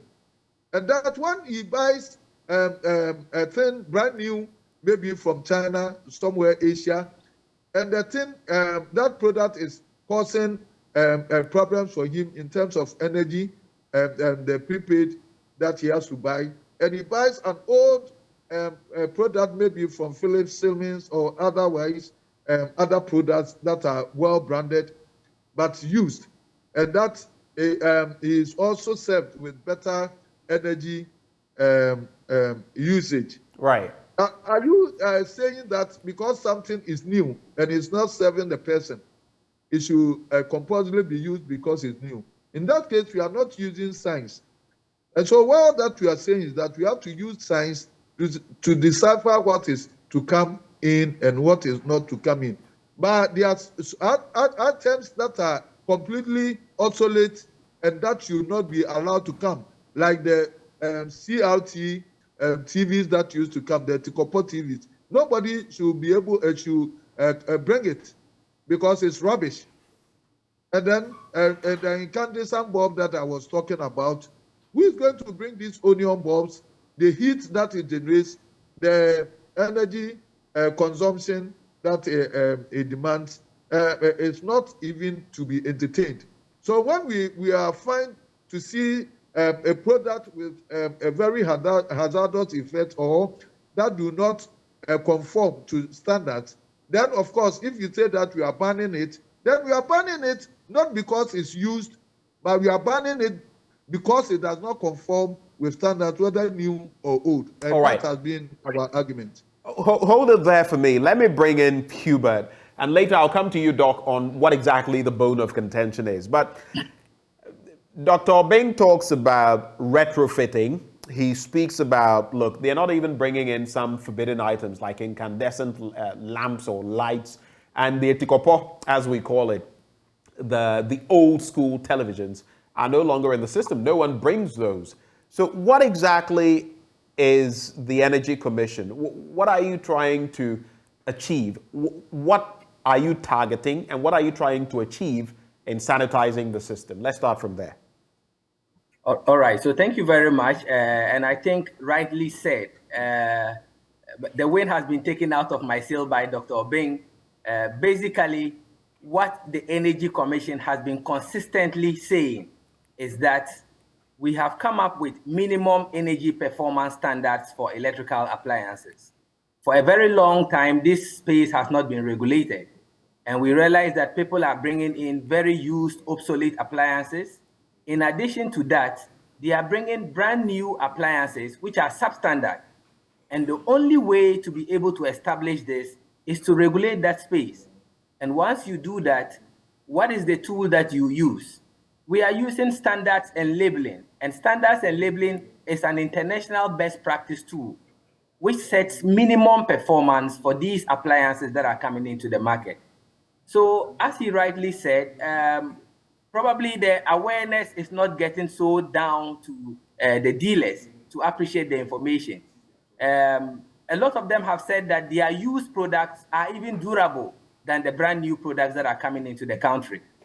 How do we establish this as an Energy Commission? We play the role of a referee. And so the only way to establish that is to come up with minimum energy performance standards. And that is what we have done by working closely with the Ghana Standards Authority to adapt international standards. Now, what the law is saying is that anyone who is bringing a product into the country, be it used, be it new, be it retrofitted, whichever you want to describe it, the law is saying that you need to submit a performance test report. Now, what is this performance test report supposed to do? It is supposed to tell us the efficiency of your product. And it's based on that the Energy Commission will give you approval. However, if you look closely at the regulation, which I think a lot of people have not gotten the opportunity to even read it, the law is very clear on what it is. It doesn't state used or new. It says that products that are coming into the market will have to meet a certain minimum performance standards. On the other hand, products that do not meet the minimum performance standards are prohibited. And so when we hear the second-hand dealers up in arms and moving around, are they confirming the fact that their used products are substandard or they do not meet the standards? If they do not conform to that, then probably, obviously, they are not allowed into the country. But if they think their used products will meet the minimum performance standards, all they have to do is to submit the technical documentation of these products. And that has been the consistent position of Energy Commission. We are very clear on what we are doing, and we don't even want to divert the discussions to used or new. It is about minimum energy performance standards of appliances entering into the market. All right, just hold it there. So I've heard you say a number of things talking about new products that could still be substandard and old products that, of course, are obsolete, are no longer useful or workable. But when you listen to Dr. Oppong, he makes mention of the fact that some of these items have been brought in and they have conformed to the standards. I'd like to find out from you, when you talk about those substandard items, which ones specifically or which ones predominantly are brought into the system that are of a concern? Right. So when any appliance is manufactured, it's manufactured according to international standards or quality. Right. And so Energy Commission is focusing on the energy efficiency, whereas the Ghana Standards Authority is concentrating on the quality or conformity of these products. There are international standards, IEC and ISO standards that the Ghana Standards Authority has adopted. The Energy Commission, through Parliament, has come up with regulations to set the criteria in terms of responsibility of importers, responsibility of the regulator, responsibility of even the media in terms of advertisement of these products. And so what the regulation just seeks to do is to guide and set the guidelines of what our responsibilities are, and also, most importantly, to transform the market and protect the consumer. in a very long time, we have had issues of fire outbreaks that are connected to electrical appliances. How do we establish this? And so questions are being asked. Who are those bringing these products into the market? So Parliament has empowered the Energy Commission to be able to regulate this space, to hold importers responsible for the products they are bringing into the country. And so if a consumer reports a brand, for example, the Energy Commission should be able to tell Ghanaians who brought this brand into the market, who is the dealer of this brand, who do we hold responsible if there are any substandard issues related to the product. And so before you do this, you just need what we call a performance test report from an accredited laboratory. So all we are saying is that the Energy Commission is thinking very closely that we want to protect or serve as a referee between the importer and the manufacturer. Remember that the importer is someone who has his capital. He doesn't have the technical know-how in terms of what to get from the manufacturer. And so when you bring the documentation, the Energy Commission will advise you that these products you intend to bring into the country are durable, they will meet the standards.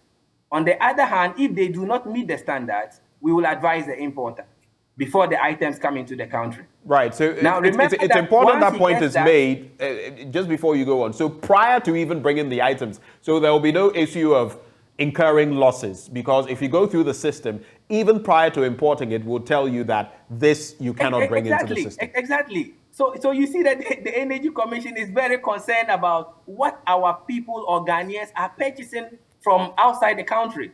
And not to be very biased, but look, the goods coming from China are the same people who are manufacturing for the European market, except that goods going into the European market have to meet a certain standards. And that is the difference. Okay. But you know, when the traders go out there without any standards, then any kind of goods are hovering around to find their way into the African market. And that is exactly what we are trying to protect. And we're all trying to... Most importantly, we are protecting the importer from the consumer. Somebody who has saved enough to be able to buy an appliance should get value for money. He should be able to get the value for his money in terms of the product he's buying. And not because somebody wants to make profit, he goes to bring in obsolete appliances, whether tested or untested, and then they find themselves in the market and selling to consumers who bear the chunk of the bills in terms of electricity consumption. And also, Doc rightly mentioned the environmental implication. So I think Energy Commission and GUTA are on the same page. All right. The issue is about the used second-hand dealers who fall under GUTA, which I think we should be educating this group that we know this is about livelihood, but you also have to be very cautious and responsible for the kind of appliances you are bringing into the country. All right. So if you say your goods are durable, provide the technical documentation before you import them into the country. And I guess that is the sticking point. I'll be getting to that shortly. But hold for me, Doc, hold for me, Hubert. Let me bring in Samson Asaki Awingobit. He's the Executive Secretary of the Importers and Exporters Association. Samson, a very good morning to you. Mr. Awingobit? Hello, sir. Can you hear me? I can hear you now. There's a bit of a buzz. Your viewers. Right. There's a bit of a buzz in the connection, but I can hear you. What do you make of this entire move by the Energy Commission?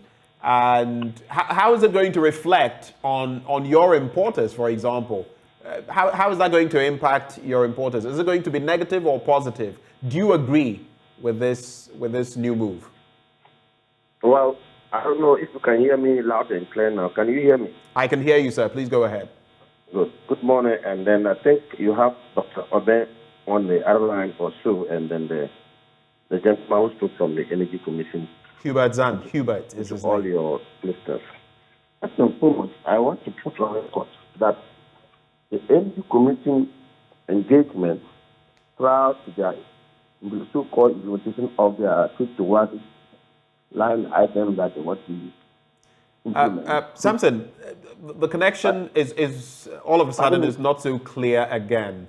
I don't know whether you could reposition yourself and try. Can you hear me? I can hear you. It's just a little bit. But you go ahead. Just speak up a little for me, please. Yes. So I'm saying that I want to put on record that the Importers and Exporters Association of Ghana was not consulted or engaged by the Energy Commission when they decided to put a ban or regulate some selected items that they deem it not permitted to come into the country. And I think at the point we're told that they said they have engaged stakeholders. But for the Importers and Exporters Association, so far as I'm concerned, there was no any engagement between my outfit and the Energy Commission. That's what I want to put on record. All right, so there was no involvement as far as your outfit is concerned, no engagement, yes. And that is a problem for you, right? Yes, there was no engagement, yes, absolutely. Okay. Two, I heard the gentleman briefly, I think maybe I met when they called me in the middle of when he was speaking to you. I want to put on record that if he thinks that these days you have outbreak of fires and people buy certain items, electrical items that get substandard, what is Energy Commission doing about the border areas that are coming here? Because mind you, nobody buy electrical cables on the used ones. Many of us, including your good self.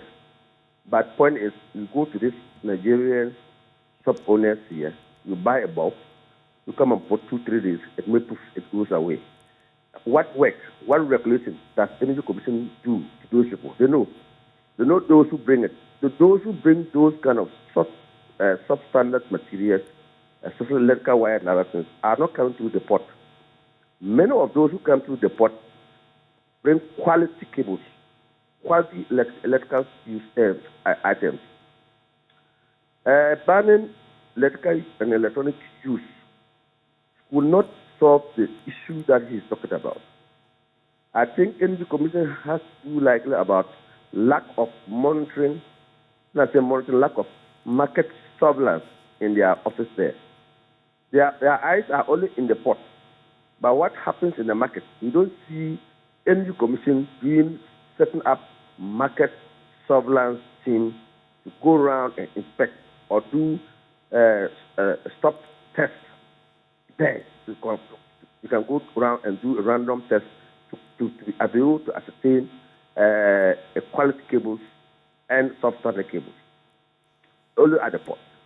Now, those who come through the port, we cannot say you cannot bring used items. What we can say, if they have engaged us, we would have advised. Now, look, you can take maybe a team outside wherever these importations are coming from. If you want to bring importations, you go through those people, they test, confirm, or they get the laboratory, certified laboratory analysis narrative. Then they allow you to come. Especially, you cannot say all used items are dead. No.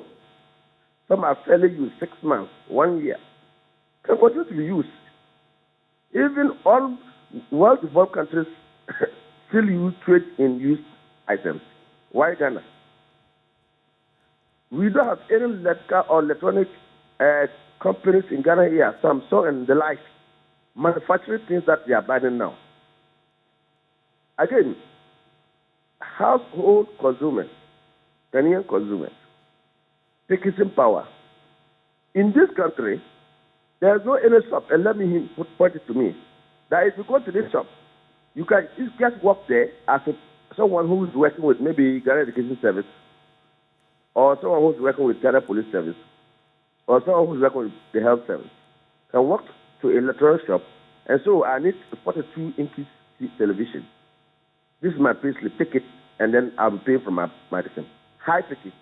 In this country, you have to, when you want a TV, when you want a car, anything you want, you have to cost the money in bulk and go and pay.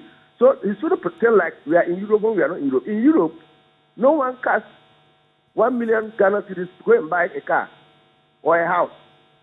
You won't. No one counts 40,000 to go and rent a house or a room. You won't. You do it month by month. This is accepted. We call it high application. Do you have a company like that can sell out brand new so that ordinary worker, ordinary messenger, ordinary cleaner at the ministry would be able to go to any electrical shop. And so I built my house in I need electrical wires. Dr. Ben trade in Texas wire in other countries wire, very quality one. Can that person walk to Dr. Ben's company and say, this is I'm buying it on credit, I'll be paying from my payslip? You have to pay cash. So I can tell you, we cannot just say we are banning all use items. When those who are waste will leave it there. Those who can still have lifetime to spend before it die off. That is why every importer of electrical and electronics products, and I'm sure you have Dr. Obe on the other line, isn't it? Hello? Yes, Samson. Good. That is why Ghana set up the Eco Levy. The Eco Levy was to support. So by the time that electrical lifespan comes to an end, when you are bringing it through the port, you pay, when you are clearing the duty, you pay what we call the Eco Levy, the Eco fee to Ministry of Energy. Ministry of Energy has an agency under them, who is the implementer. They collect the fee. So that at the end of the day, when the lifespan comes to an end, we have a safe way of disposing it off. That's why every importer in this, including those who bring in tires and other things, they pay money. So that at the end of the day, when the lifespan of that electronic gadget comes to an end, someone comes to buy from your house, pick it to a place that will do a safe disposal. And so it is not just like we wake up and we ban, you haven't engaged anybody, you just say you have engaged one institution, and that is it. I don't think that's why the fight is back. So okay, so just to clarify, your group, the importers and exporters, are you also going to fight this legislation? Why not? You're going to fight it? I just explained to you that if they had engaged, we would have told them what to do with steps. I mean, knowledge does not sit in one person. You in the agency, that doesn't mean that the people who are trading have no knowledge as to what you want to do to help them or to help streamline things in the country. No. We have people who also study. Maybe if his problem is mistaken, if you take Dr. Abel like this, you can educate the man speaking from Energy Commission, as to what is thermal quality and what does not thermal quality. Because he has been in the industry for a very long time, he became an institution on the. He doesn't work in Energy Commission, doesn't mean that he doesn't understand the technicalities that they are looking for.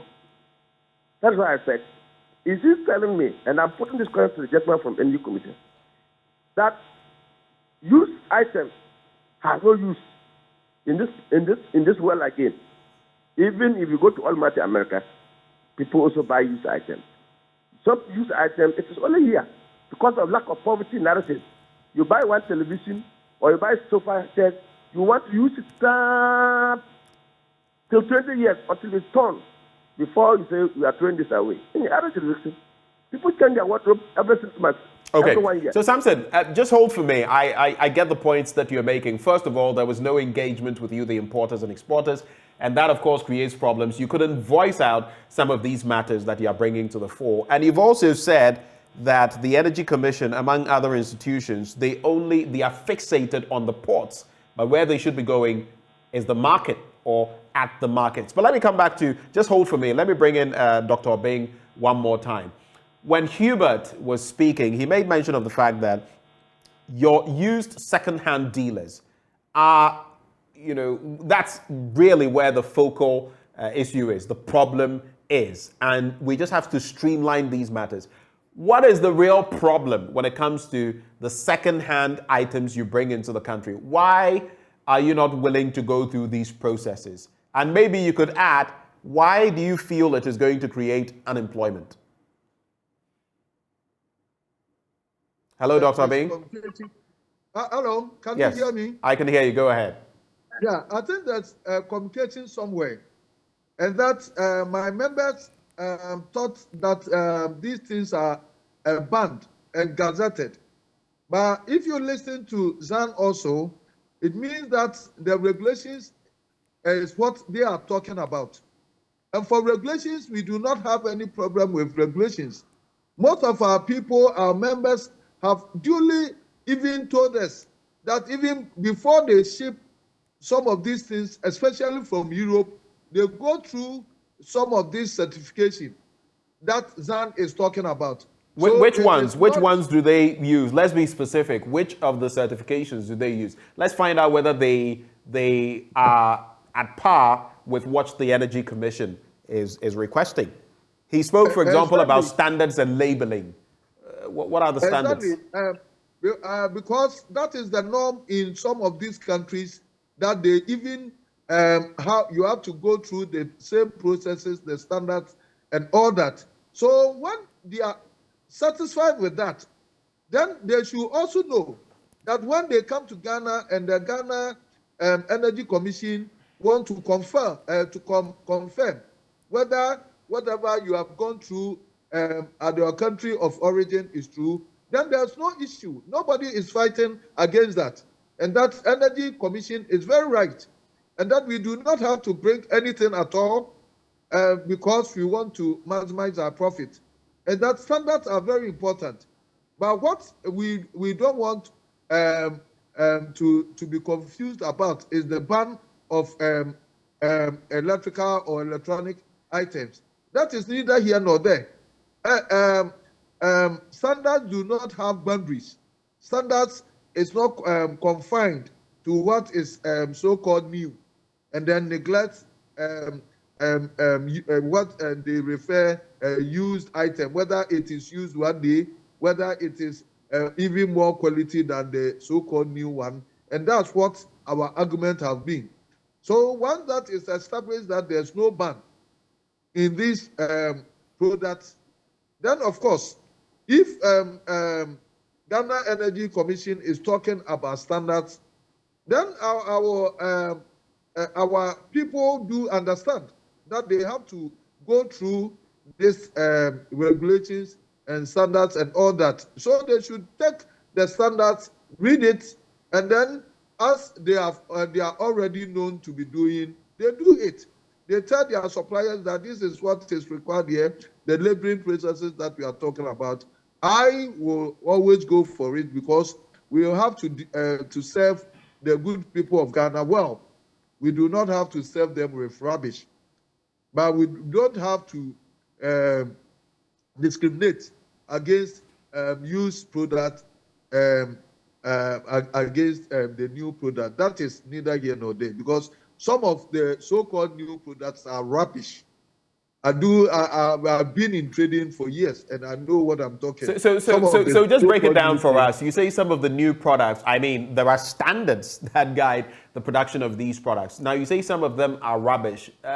Versus what? Some of the old products. I just want to be sure, are you feeding into that theory that some old products are better than the new ones? Explain. The consuming public will tell you, when they have bought a blender and then they brand new blender from somewhere Asia or elsewhere, and they have used it only 1 week, and then the noise that is generated, and then buying the so-called used one, and then it was so smooth, and it did not consume his the scanty prepaid that he has bought. Then, of course, it will tell you the proper standard that we're talking about. That's why I'm saying that we have to use science to decipher what is to be allowed and what is not to be allowed. It's a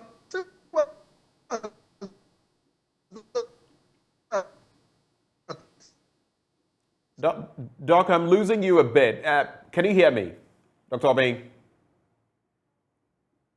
Can you hear me, Dr. Oppong? I think his feed may be frozen. We'll try to get him back. I wanted also for him to react to the bit about how this would create unemployment, because that is one of the crucial issues they have brought to the fore, part of why they are petitioning Parliament. But before we get Dr. Oppong back, let me bring in Hubert Zahn, who is with the Energy Commission. Hubert, so quite a number of allegations have been leveled against your outfit, starting with Samson Asaki Awengobit, Executive Secretary of the Importers and Exporters Association. He says You did not engage them. Point number one, which means already you've started on the wrong footing. He talks about the fact that you are overly focused on the ports instead of going down to the markets, among other things. What is your reaction? Thank you very much. Just to rightly say that the Energy Commission, as an institution mandated by Parliament, is very focused and clear about what it does. Now, we have engagement, and you should know that any regulation that goes to Parliament has to indicate stakeholder engagement. We have engaged importers related to the appliances that we are regulating. And remember, these are specific appliances. It's not a generalized appliance. So what the Energy Commission has done is that we cannot know who an importer is. Today, you can be an importer. Tomorrow, I can be an importer.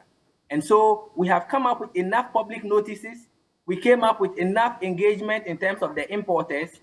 And it's a matter of agency. What exactly is the problem with the regulation? It seems that people have not read the regulation, and then they are jumping onto the issues. All what Samson Asaki was saying is what is in the regulation. And I would plead with him to get a copy of the law. So what exactly was he saying that is reflected in the regulation? For the sake of education, let's highlight that. Exactly. So for the sake of education, the regulation sets minimum energy performance for appliances coming into the country. Now, he knows very well that when it comes to the trading community and you are clearing goods at the port, it is the HS code that determines the product that you are about to clear. It is not about new or used. And so if I am bringing washing machine, for example, I have to declare the HS code for washing machine in the trade system, which is the ICOMS. The ICOMS will pick the regulator, which is Energy Commission. Energy Commission, per the law, requires that you provide a technical documentation, which is the scientific issue GUTA raised. And we have done exactly what GUTA asks us to do, to be scientific in our claim or our request for information. And so if you are bringing me an appliance, whether it is obsolete and you think it can meet the standards, provide us with the technical documentation for us to establish that. If you are bringing in brand new products and you think they are durable, provide us with the technical documentation as we have indicated. And please remember, we are working very closely with the Ghana Standards Authority and Customs on this. The Energy Commission believes in institutional collaboration, and we cannot do this alone. And so items will be referred to the Ghana Standards Authority, who are mandated to test these products. They test and provide us with the technical documentation, and that is where we'll know whether your products meet the standards or not. However, you see, the discussion is on what the role of Energy Commission is in advising importers. We are a technical institution, and we say that the products you intend to bring, we will be able to tell you whether they meet the minimum performance standards or not. We should be able to tell you that. Now, how do you know that these products meet the standards or not? It is the report you will bring from the manufacturer that Energy Commission will put vis-a-vis the regulation and say, this product will not meet the standards. Remember that in Europe, as I mentioned, standards and labeling is an international best practice tool, which has been used worldwide. A lot of us are moving away from the old appliances to efficient ones. Now, if you move, it means the ratings have changed. So the only thing you can do to buttress your point is to bring information, which is technical documentation. And we want to put on record that GUTA requested for us to be scientific in coming up with this regulation. And that is exactly what we have done. You can hear the admission from Dr. Oppong that standards and labeling are best practice tools, and it's quite interesting. Dr. Oppong himself has tested his products and brought test reports to the Energy Commission for approval. And so why are his members not interested in doing the same? Because he knows the goods he's bringing are quality. So that is what we want to hold people responsible for. Now, in terms of market surveillance, the reason why these regulations went to Parliament. So you're talking now. You're talking now about. I don't know whether you're delving into the bit about not going to the markets and focusing on the ports. Exactly. Right. That the regulation has empowered the Energy Commission to be able to conduct what we call market surveillance. Okay. You know, we are not in a banana republic where somebody gets up at his own and goes into shops to go and, ransack them. You need to be guided by your process. And that is what the regulation has done. Okay. Mandated the Energy Commission, Customs, Ghana Standards Authority to be able to conduct market surveillance as well. Now, if I went into town, and we don't want to be discriminatory to say Nigerians are bringing in substandard products and all of that. We are a referee. It doesn't matter who is bringing the product. The product has to meet the minimum performance standards. If it doesn't meet the standards, then we will not allow it into the country. And I think we have gotten to a stage where importers should be responsible for the products they are bringing into the country. Ghanaians deserve better. As a matter of fact, consumers deserve better. And you are a consumer, I am a consumer. All of us are consumers. Why would we sit for somebody to look at the interest of how much he will be making in bringing substandard goods into the country at the expense of consumers who are sweating to pay? He gave an example of teachers and policemen and all of that not being able to pay in installment, but have to cough the money in cash. That is the things we are looking at. What are the incentives we can introduce? So I will plead with Ghanaians to get a copy of the regulation, to read it. And it looks like all suggestions, all consultancies coming in, seems that they haven't even read the regulation, because whatever they are proposing is what is in the regulation. So when you look at Regulation 1, it talks about the purpose of the regulation. Regulation 2 talks about the application of the regulation. And it says that products coming into the country must meet a certain minimum energy performance standards. And I would want to reiterate that Joy FM, Joy TV, your listenerships are very discerning. Ghanaians are very discerning. And let's not try to throw dust into people's eyes when we haven't read the documents. Ghanaians can read documentation and understand what the provisions are. We are advising all importers that before you bring an item or the regulated appliance into the country, you have to submit the technical documentation that shows that the product meets the minimum performance standards before it's allowed into the country. And I think that should be the level of discussion we should be having. It's about standards. It is not about generalizing it and saying we have banned appliances. No, the Energy Commission is very discerning in what it does. We say that your product has to meet the minimum performance standards. The law says that whatever you are bringing should meet the minimum performance standards, unless you know that the products you are bringing do not meet the standards. And that is why you'll be up in hills running on the streets. But if you trust the product you bring, I don't think this should be an issue. As Dr. Oppong rightly mentioned, he himself has tested his products and brought his reports to the commission. And I expect his members to follow his leadership and act same and be held responsible for the products they bring into the country. Hold for me, Hubert. Let me bring in Samson. Samson Asaki, are you still on the line? Are you still with us, Mr. Wingobit? I'm so surprised that my brother Herbert and stuff. So Hubert, but before you react, I just want to find out, have you read the regulations? Have you read them? Have you taken a look at them? My brother, I've just told you, if you are not engaged, my institution was not engaged. Mr. Awingobit, just confirm for me. We are moving away from the engagement, the bit about engagement. Have you taken a look at the regulations? He gave them the document to go and read. I'm sure. He asked him, put him on the spot. I'm sure those that he engaged. Hubert, so hold for me, Mr. Awingobit. Let's get to the bottom of this. Hubert, is that what happened? When you had this engagement with Guta, among others, did you facilitate, did you give them the regulations to or peruse? Did you do a presentation to them? Or did you make a presentation to them? It sometimes hurts when a regulator is being demeaned. We are very discerning in what we do. Dr. Oppong is a witness. A whole presentation was made, input was requested, and as I told you, Guta was the one that suggested that when it comes to appliances, we need to be scientific in our claims. And so what was the scientific measures they wanted us to use? They said best practices is to come up with standards. And that is exactly what we have done. We have worked closely with the Ghana Standards Authority to adapt standards as Guta requested. The standards have gone ahead to come up with regulations, and the regulations only tells you what your responsibility is what your measures, what you need to do as an importer, what we need to do as a regulator, so that I don't just get up and go to people's shop just to ransack it, but I'm guided in my process. The regulation also tells you what the punitive measures will be if you go contrary to the regulations. And that is why I said that I urge people to get a copy of the regulation and read it. It has really been thought through. The regulation has gone through Parliament. It went through subsidiary legislative committee who are discerning enough to read into the regulation. They asked the necessary questions that needed to be asked, and all the answers were given.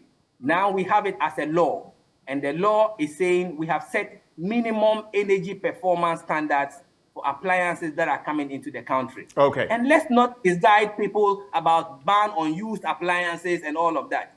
We have set minimum energy performance standards for products coming into the country. Once you are importer, whether new or used, you have to meet the minimum energy performance before your item is allowed into the country. And that is what the law simply seeks to do. All right. Thank you for that clarity. Back to you, Samson. Is it clear enough? So yes, presentations were made.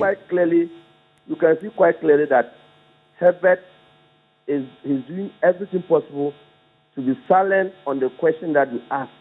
Whether was he, when they were doing the engagement, which institutions did they engage? He said importers. Did he guys went to the market and bring every importer to Energy Commission? Or he engaged them through leadership? He said Kuta had an input. What was Kuta's input, to be specific, into that? If Kuta really gave you an input, I'm not sure Kuta will be the first person to go and do the petition. It should have even been my outfit, Importers and Exporters Association. We should have been the first person to go and petition Parliament, and not the same person who came to you, asked you to do bring standards and tell you what goes into the standards, and you brought it to Parliament and became a bill, became a law at implementation level. Then the president come back and tell you, no, I won't agree, and I'm asking Parliament to intervene. So you can see the double standard in my brother's statement.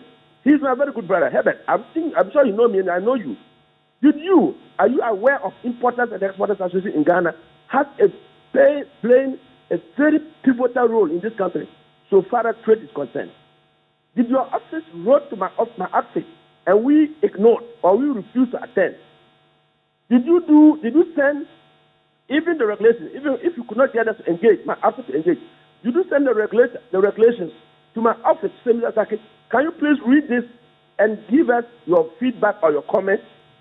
When you had it as a law, did you engage people prior to implementation? If yes, did you engage my office? No. So that's the question we're asking. And I put to you, Herbert, you are running away. I said, what about the border levels? People also bring in items, same electrical items, through our borders, which you and I know our borders are very porous. I said we are concentrated is always in the port. True, because anybody who comes through the port would definitely bring you laboratory analysis documents, certificates of standardization and everything. I think, Mr. Presenter, I think I made mention of this when you invited me in my first comment. Am I right? So you did not. You have completely refused, or it's a disrespect to my office. If that is what the Energy Commission has done, then I take it as a disrespect that Energy Commission thinks that if they engage Guta, then that is all. They engage everyone in the country. I can tell you, each institution is legally registered, is highly respected. When it comes to trade issues, don't underestimate my outfit. And I can tell you that my outfit was not informed. In fact, if Kuta had even asked me, I would have told them that they shouldn't have gone to Parliament. They should have gone to the ministries of the ministry in which Energy Commission is under. Because Energy Commission is just an implementing agency. Are you referring to the Energy Ministry? I think the Energy Commission should be under Minister of Energy or Minister of Science and Environment. I don't know where the... Hubert, just hold for me, Samson. Hubert, under which institution do you fall? I assumed it was the Ministry of Energy. Yes, rightly so. So we are under the Ministry of Energy. All right. And Bernard, the point again is I'll come back to you for a response. Let's not deviate from the discussion. Hubert, I'll come back to you for a response. I just wanted that clarification. Go ahead, Samson. Yes, and Standards Authority is under Ministry of Trade. So I can tell you that we are not fighting them. It's an agency. But I would have advised that they go to energy ministry to say, look, your people are saying they engage us. If I'm talking about Gupta, your people say they engage us. But we do not point this, we do not accept A or B or C. Right. We've seen that they smuggled A, B, C into. Prior to our engagement, this wasn't there, this wasn't there. And I can tell you, I always want to tell my people, if you go to engage this energy, this government institutions, when they are doing presentations, they will not show you the nitty-gritty of it. They will just show you the surface. We should ask for the whole presentation. Tell them, give us time, a month or weeks. We go and look at it. When we don't have the technical capacity to understand some of these explanatory or interpretations, we look for experts in those fields to come and help us look at it and advise before we go back and say, look, this is our comment. After sending your document, we think you should do A, B, C, D. If you call to your office and get to 1 day presentation, maybe 1 hour or 2 hours, it's not even up to 2 hours presentation or discussion, and you leave the left and you go and write a whole thing and you bring it to your implementation, they will throw it away. They will hit you back. And that's what we are seeing. I get that point I get that point, Samson, on engagement. I'll be going back to Dr. Oppong, but I just want to find out from you. You have not read the document. You have not gone through the regulations. And that, I believe, is the bone of contention, because if you had, maybe some of the issues you're bringing up, you will not be bringing up because, as Hubert mentioned, they are already encapsulated in those registration documents, in the very legislation that we're speaking of. So you're requesting basically about a month to go through all of this before, if there will be any go ahead with the implementation, it is brought to bear. Is that what you're saying? My brother, if I made it clear that my article was not consulted, I was not engaged, no presentation has been done to me and my team, I have no access to the document. Until we are engaged, we request for the document to read. Besides that, I think I spoke... Clarify, what did you just say? Until you are engaged... I spoke to you like I read the document. Because I told you what the NU Commission expects from an importer who is bringing product to the port. And I told you they only get people who are at the port. But largely, it's happening from the border level. What are they doing at NU Commission? I asked this question. The gentleman could not address. He admits that yes, they are working in partnership with Standards Authority. Standards Authority was that largely they perform their duties at the port. It's at the port. So if you really want to deal with the issues, what are they doing specific? What are they doing about the border level? And that's where things are coming through.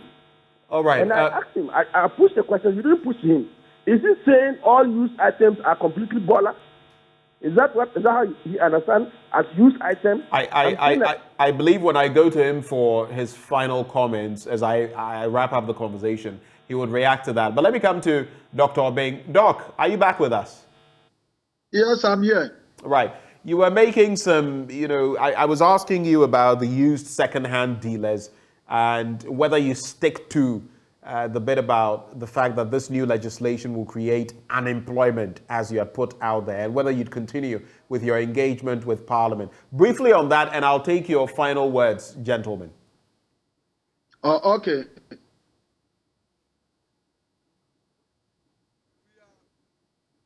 Hello? I can hear you now. Go ahead. Oh, Dr. Oppong, it appears this connection...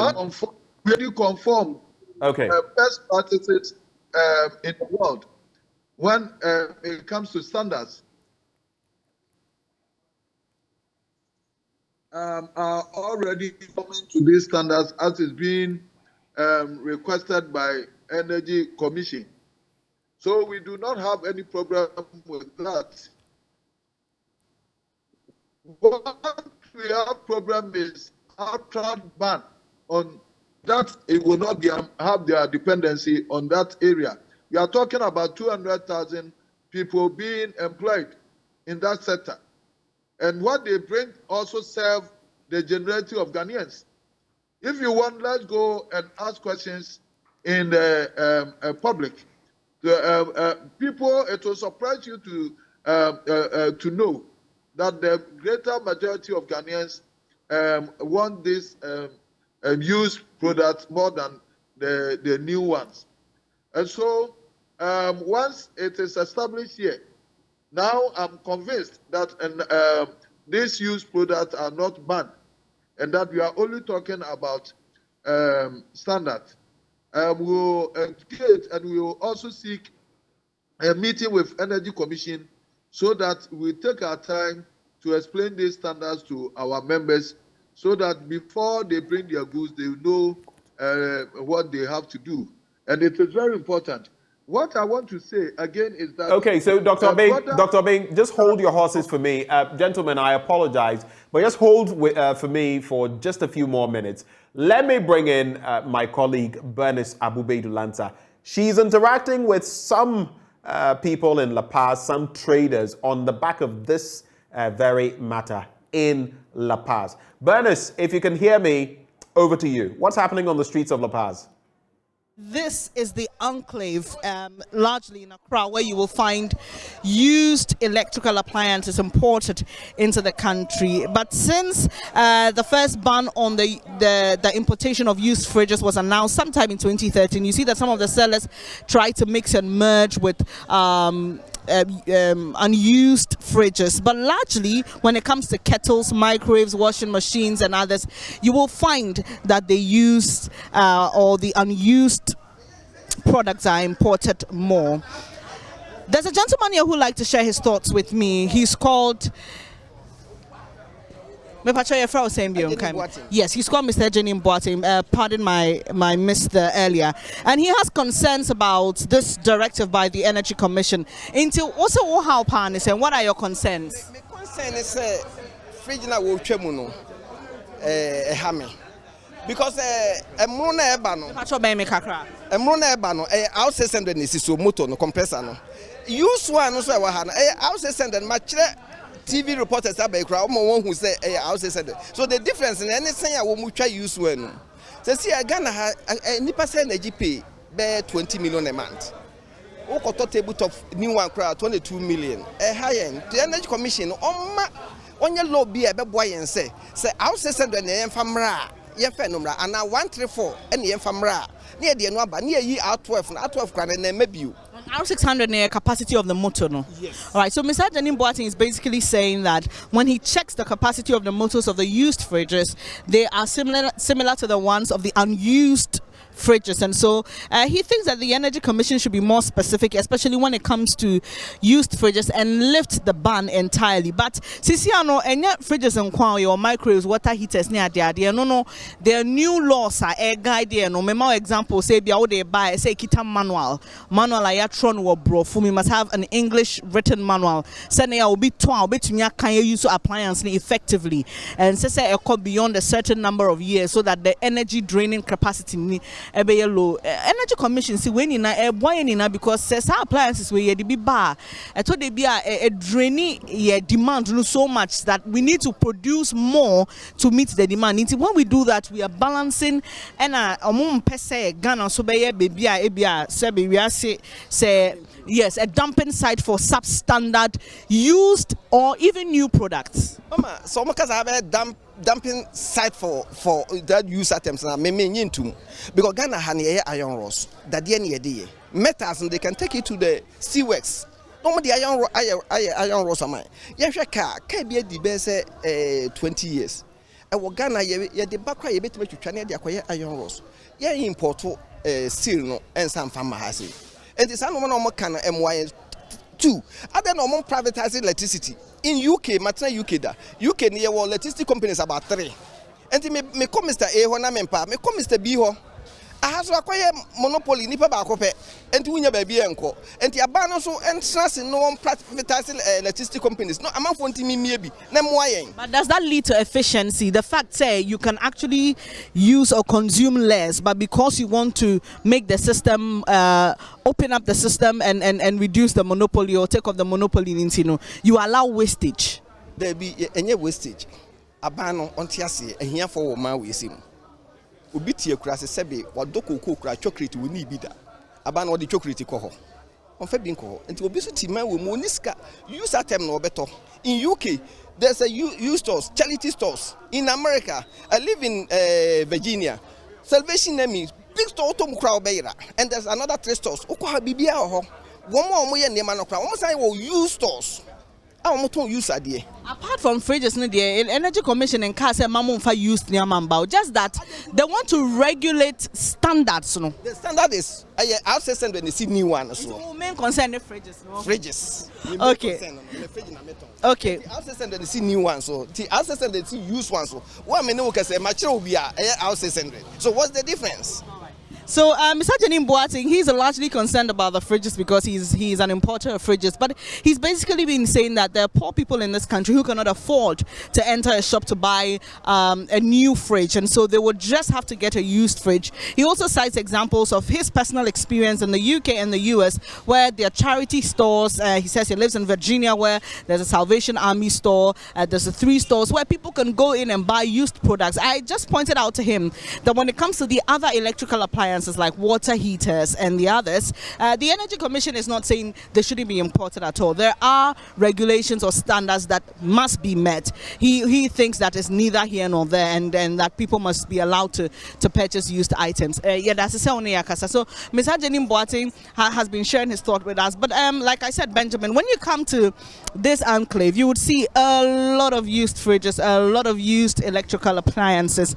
I've been trying to get more from the importers and sellers here, but they say that they would rather their leadership speak, and so we'll try and make an arrangement and get the leaders to speak. But this is all because the Energy Commission is implementing its National Energy Efficiency Campaign, and we know that later this year, in November 2023, we will see a full enforcement of the airlines that regulates the use of some appliances. I've mentioned some of them to you, i.e. water heaters. We have microwave ovens, kettles, and the likes. And so we definitely will come back here and get and sample a few more views from those who are directly involved with the importation and selling of these items. But basically the concern here is that the wish that the Energy Commission will do more. And also, Benjamin, I must mention that some of the people who spoke to me off camera don't seem to appreciate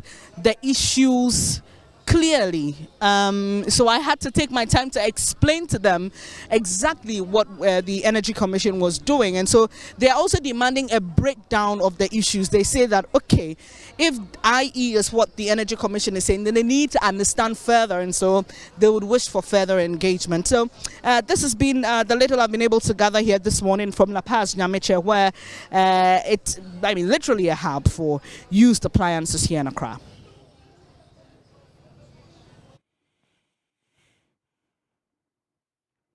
Bernice Abubeidu Lanza from the streets of La Paz and Nyameche, bringing us those views. And interesting indeed, because the fact is that there is quite a bit of misunderstanding. I'll just say this, Hubert, I'll come to you shortly. But as you deliver your final comments, I would like you to address how you're going to deal with this information flow problem, because obviously there is some misunderstanding on the streets. And it may also stem from that missing link in terms of communication with some of the groups, like Samson Asake Awingobit has mentioned. But I'll come back to you, Doc, for your final comments as we wrap on this conversation. Hello? Yes, Dr. Oppong, I can hear you loud and clear. Yeah. Go ahead. So what you see from the interview, my people know the standard, and they already conform. So all that we have to do is to engage the Energy Commission to also engage them on the new the standard that they've brought, and that my people are not doing anything untoward, and that their major intention is to serve their customers. Now the final consumer is also wising up, and he can know what he wants. And so we are very grateful. But what I would say is that broader stakeholder engagement is very important, like Mr. Asaki was saying, and that in future we have to extend the if you think about input.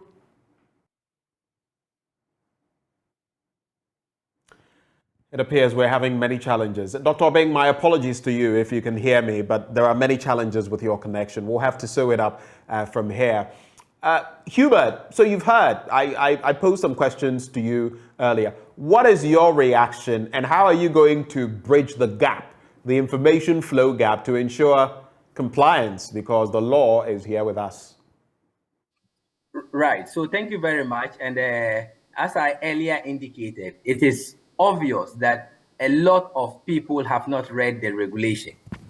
We are also Ghanaians and we think about the livelihood of people. However, we have said clearly that every Ghanaian is also a consumer and must get value for money in terms of the products coming into the market. What the Energy Commission is doing is to regulate the space of appliances, electrical appliances, whether used or new. We are saying that minimum energy efficiency standards have been set. If you are bringing in new products which do not meet the minimum performance standards, it will not be allowed into the country. If you are bringing in used products which do not meet the standards, obviously will not be allowed into the country. If you can prove that your used appliances will meet the standards, then it is what it is. And you know, it is important to always give this analogy that it's like an examination has been set for level 400 students. Somebody is in GSS 3 in the case of used obsolete appliances. He says he will be able to write the exams for level 400 and pass. The Energy Commission is a lecturer. It is not in our position to say that we will not allow this student write the exams. For all you know, he's a bright student. So we will give you the opportunity to write the exams and then pass and show us your certificate. However, we know you would have challenges. And the challenges are that you haven't completed level GSS 3 syllables, you haven't even completed the SS syllables, yet you want to write a level 400 exams, which is the standards and labeling, the regulation. So the regulations that Energy Commission or Ghana has adapted are the same international standard that goes into Europe. And we are saying that Africa also deserves better in terms of the quality. Everyone talking here is saying similar things, that we want products that are worth our monies. And I think the regulator is doing his part. It is always important that when institutions take initiatives to do some of these things, I think it's in order for us to appreciate some of these things. The major thing is about awareness creation. And that is why we have come onto your noble platform. We hope to create more awareness on the content of the regulation, which says minimum energy performance standards. And I was glad your reporter showed what is happening in La Paz. I hope you have seen the gradual shift of people now moving to appliances that are labeled. Hitherto, that's not what we had. So it tells you that these importers are also willing to conform. So for those who are not willing to conform, I don't think they should be the chunk of the discussions. The law is very clear. For those who want to conform to the regulation, bring us the technical documentation and then we will approve it before you bring the products. For those who don't want to do that, unfortunately, your products cannot enter into the Ghanaian market.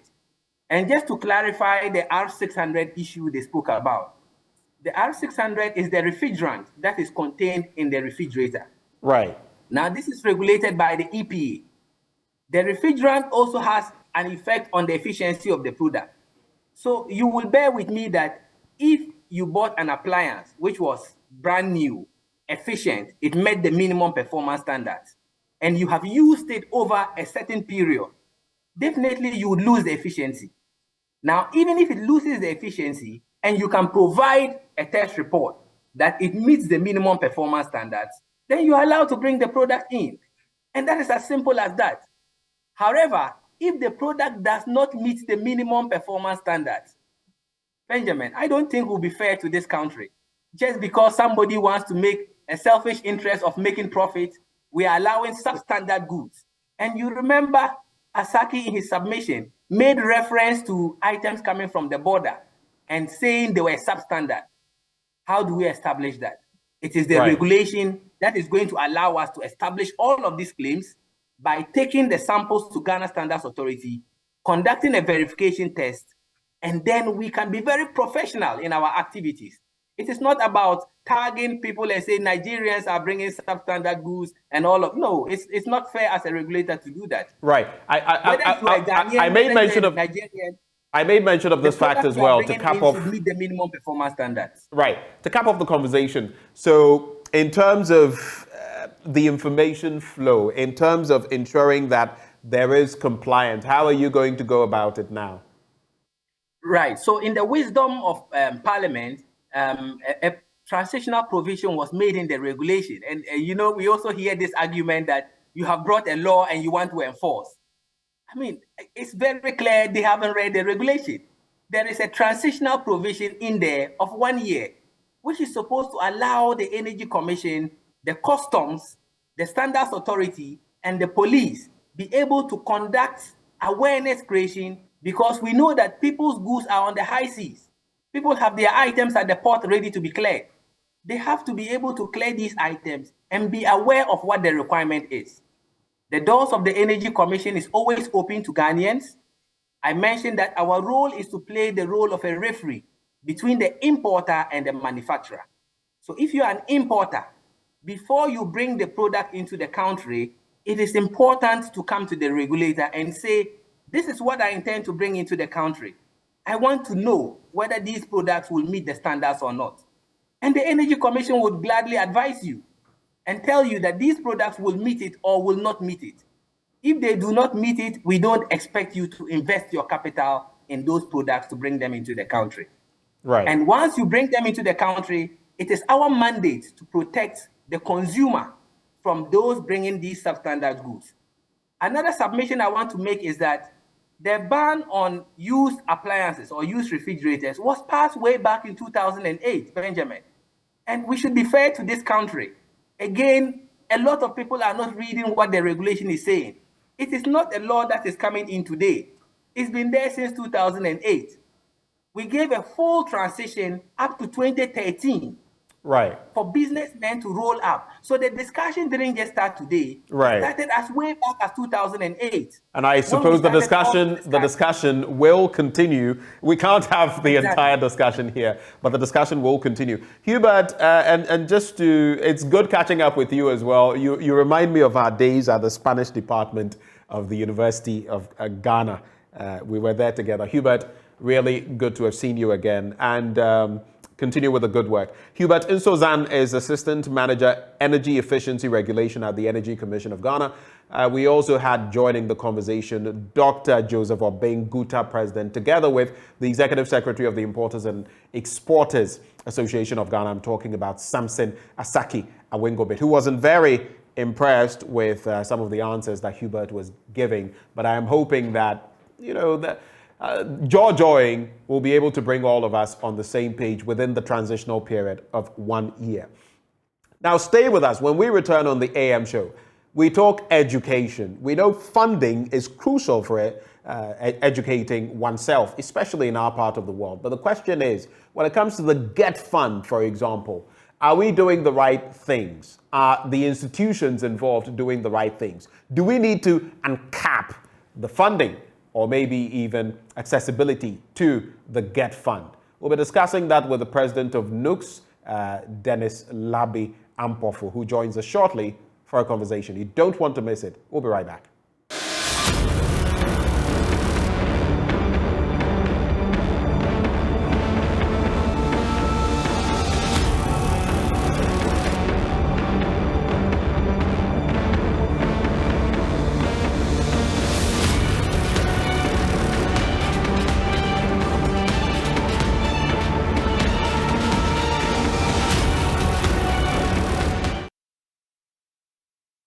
Welcome back on the AM show. What is education without funding in our world today? It's an impossibility.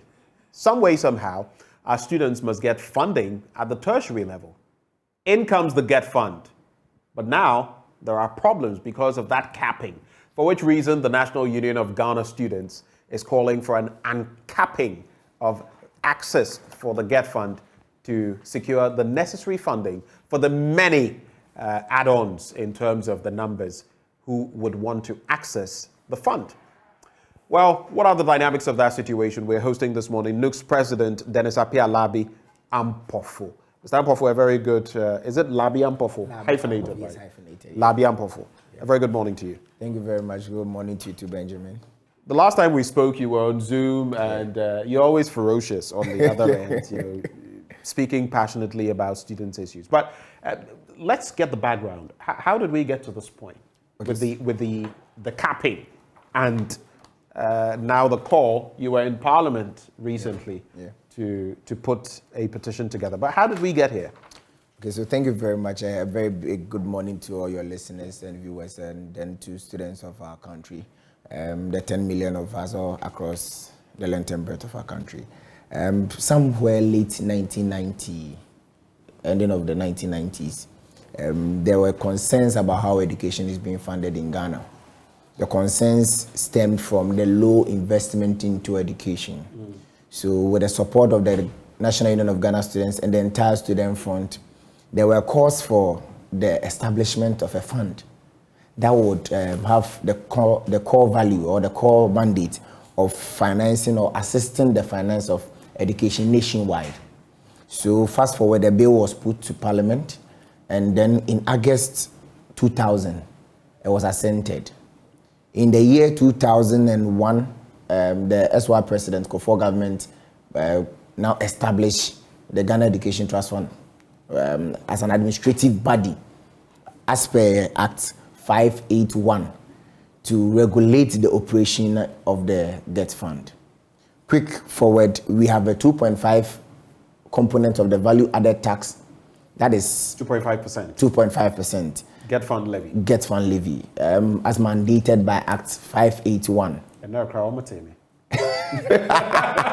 I went away yesterday. I was just looking. You realize that if you go to the restaurant or anywhere you go, you eat, you check. Oh yeah. And what is the spirit or what is the background of this? This is because the people of Ghana believe so much in education that they would give themselves up to say, whenever we buy something, we want to support education. We want to support the financing of education for young people, because generally we all accept that education is certainly the backbone to the future of our country.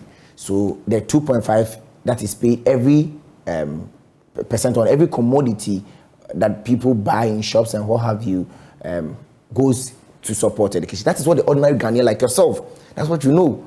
You think, or in your mind, the 2.5 that you are paying is supposed to go to support someone in Axim who is schooling, someone at Tamale Technical University, Cape 3 Point, you know. So in your mind, you are supporting education. So you expect the best out of education. And that is how come that if you look at public tertiary institutions or public institutions, the cost of accessing public institutions is lower, purely because the people of this country have already committed themselves to funding education. So in essence, we are paying for education as Ghanaians, but it is a collective payment that we've been involved in. Move between 2001 down to 2017. The impact of GET Fund has been solidly amazing. There are so many institutions that you enter, all you see is GET Fund project. You enter institution B, GET Fund project. You see a bus branded, donated by GET Fund. Beyond that, if you look at a school like University for Development Studies, the whole UDS is engineered on the funding of GET Fund. Right. If you look at Kumasi Technical University, a lot of infrastructure is engineered on the funding from GET Fund. But fast forward in 2017, a bill was laid in Parliament again. A bill that was titled Earmarked Funds Capping and Realignment Bill. 2017, Parliament passed it. What is the meaning of this fund? This fund means that there are so many statutory funds in Ghana. About 14 of them are going to be capped or are going to be limited, put into a basket. Then some of the monies that's supposed to go there won't go there, will be redirected into other areas of the government expenditure or the government machinery. The concept or thinking is that some areas, according to the dynamic and the vision of the government, needed more funds at the time. Right. So why don't you move excess funds from some places to other places? At the National Union of Ghana Students, we do not have a problem with that. Let's state that on fact. Where the problem comes in is when we add education to those funds. Because education does not have that luxury of limited or excess funding. Education is already pressed in the corner. Every peso counts. Every peso counts. You live in your family house of about 5 people. Some receive 5,000, some receive 10,000. Then we say that we are collecting excess funds from everybody into a fund. Then you who receives 500 Ghana cedis to your 500 cedis is touched. Meanwhile, you can't even feed. That is the whole concept or the challenge with adding Get Fund to the earmarked funds and capital alignment. Then it was passed into Act 947. Act 947 that came into being and currently is known as the biggest enemy to education in Ghana. Since its inception, why do you call it that? By the time, biggest enemy to education in Ghana. Yes. Why do you say that? By the time we are done, you would understand why it is the single biggest threat to education in Ghana. Let me give you a bit of another delve. Get Fund remains the only statutory fund dedicated towards education. Only statutory fund dedicated towards education. Now let's come to 2019. Let's look at what the impact of this act has been on the fund. In 2019, a total of about 1.8 billion was supposed to be accrued from the 2.5 that you pay. Right. The 2.5 that our mothers pay. The 2.5 that every single Ghanaian pays in form of taxes, 2.5%.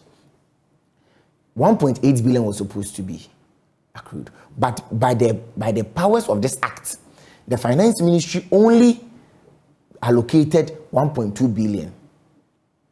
That is 66% of the entire fund to education by the actions of, by the powers of this act. So about 34% was lost. About 34% was lost. We don't know where it went to. You don't know where it went to? Yes, please. So in terms of accountability, there I can't speak to that. And that is not because it went to Get Fund and Get Fund decided, or the Ministry of Education decided that it won't use it for education. It did not even go there. It stayed at wherever it was collected. So as NUC's president, you're telling me you don't even know where those funds ended? I don't know. I can't speak to those issues. Then in 2020, a total of 2 billion was collected from the Ghanaian people, or was accrued. Let me put that. And when we mention these figures, someone would ask, I mean, it may be obvious, but someone would ask, what currency? So 2 billion Ghana 2 billion Ghana cedis. Right. Every figure I'm going to be putting out today is in Ghana cedis. Right. Then 1.2 billion was allocated to Get Fund. That means a decline to 60%. Which means 800 million. 800 million gone. Went somewhere else. Was diverted. You would realize there is a consistent dip. And that's why I tell you that it is a so single... you moved from 66 to 60%. 66 to 60. We were at 100%, or we're doing better than 60. Now we move to 66, then to 60. And this monies don't go to the education ministry. So the education ministry doesn't have access to this. Then in 2021, 2.3 billion was to be accrued. 1.4 billion was allocated. Again, 60%. So 40% gone elsewhere. Then in 2022, the biggest challenges started coming. Out of 3.2 billion that was accrued, initially, when the first budget was laid, 81% was supposed to be allocated. So we all felt it was good. I mean, we've gone up. But during the budget review, it was dropped to 56%. So you say the initial was what? 81%. 81%. To 56. Yes. So it means that we've moved from 60% technically to 56%.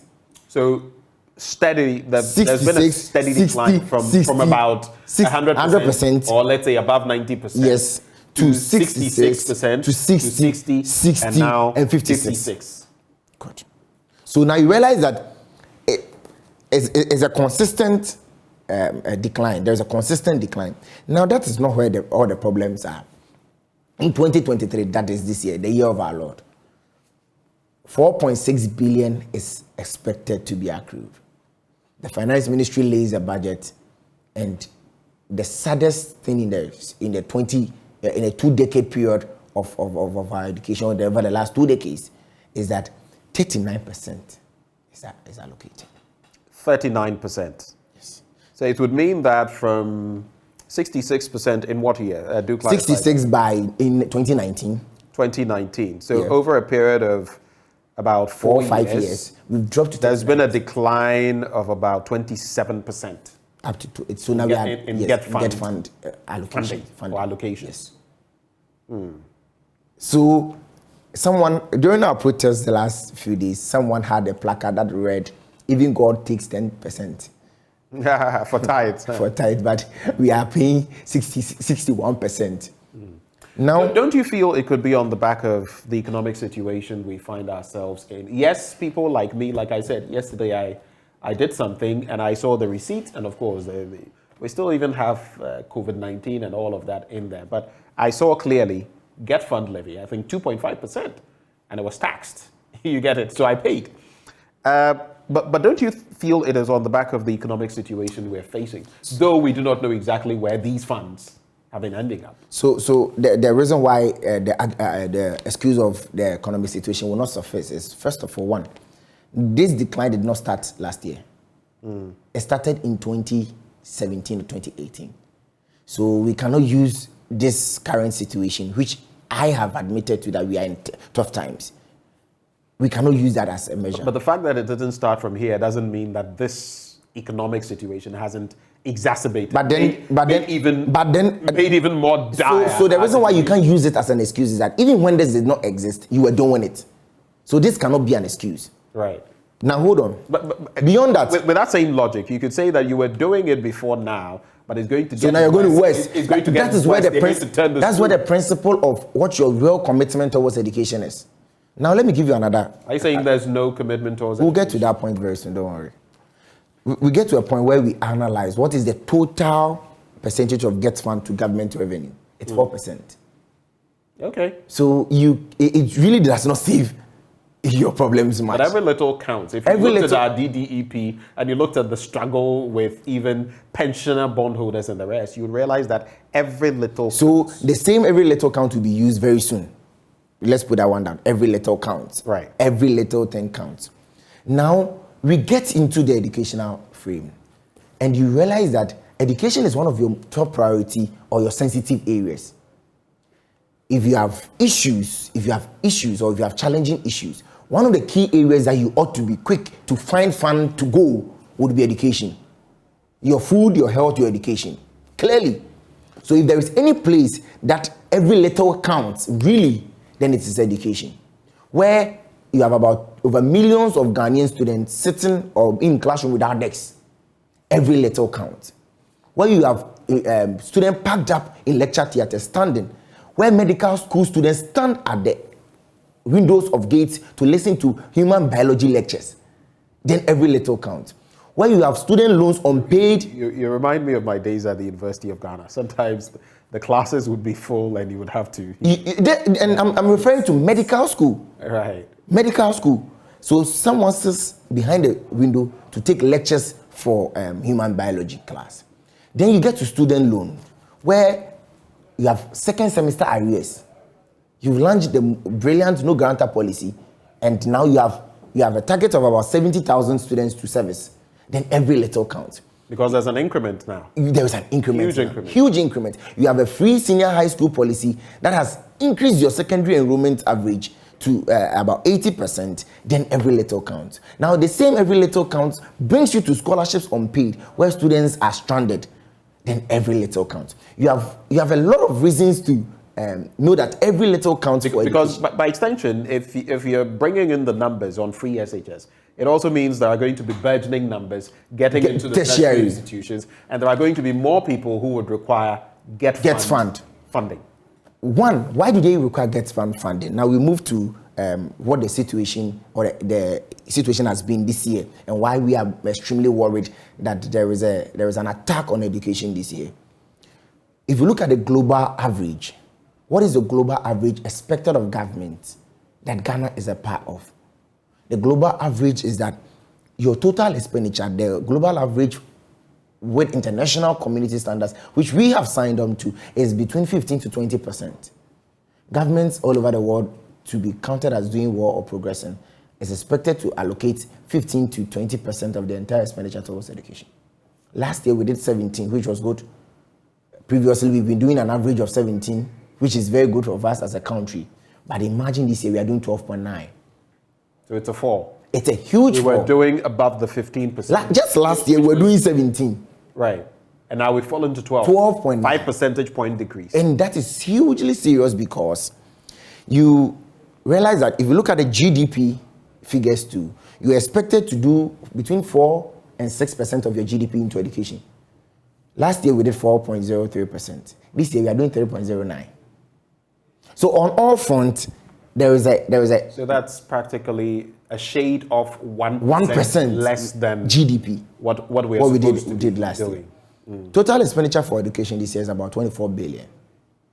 24 billion, and that represents just a 12.9% of expenditure on the entire government machinery or government budget. But what is the standard? Where do we want to go? Look at the gap between secondary school enrollment and tertiary enrollment. Secondary school enrollment is doing 70 to 80% by the intervention of the government. Tertiary enrollment is between 18 to 20%, Benjamin. That is serious. The gap is huge. So where do our people go to after secondary school? Where do they enter? What is the fate of these young people? If we were doing above 30%, it would have been okay. That's an average, global average of about 35%. Now, this is the situation. And to show you... By extension, our TVET system, yes, there are moves to enhance that, but it isn't where we want it to. And which means if these people don't make it to the tertiary institutions, what are the skills they may have? Where are they going to be? What is our country doing? What are they going to be doing? What are they going to be doing? So then they fall into the bracket of illiteracy back. Now, I bring you to one of the most dangerous things that we want to highlight. Maybe not technically illiteracy, but unemployment. Unemployment, let me put it that way. This year is the lowest percentage of funding towards education in the last 20 years. Last 20 years. This is the lowest. And why is it the lowest? Because of issues such as Get Fund capping. Now, let me bring you down to the real impact of Get Fund capping. And I was about to get to that, so you go straight ahead. Yes. So someone may wonder, what is really happening with Get Fund capping? Yes, we understand that we pay monies, which we pay because it's supposed to go to education, but it does not go to education. Now, first of all, what the ordinary Ghanaian is supposed to understand listening to me today is that whenever you buy a product, you support education. In 2000, every one of us was convinced that let's pay monies to support education. But in simple terms, that money is not going into education. Simplicity. That is a simple explanation to it. Now, I bring you to the impact.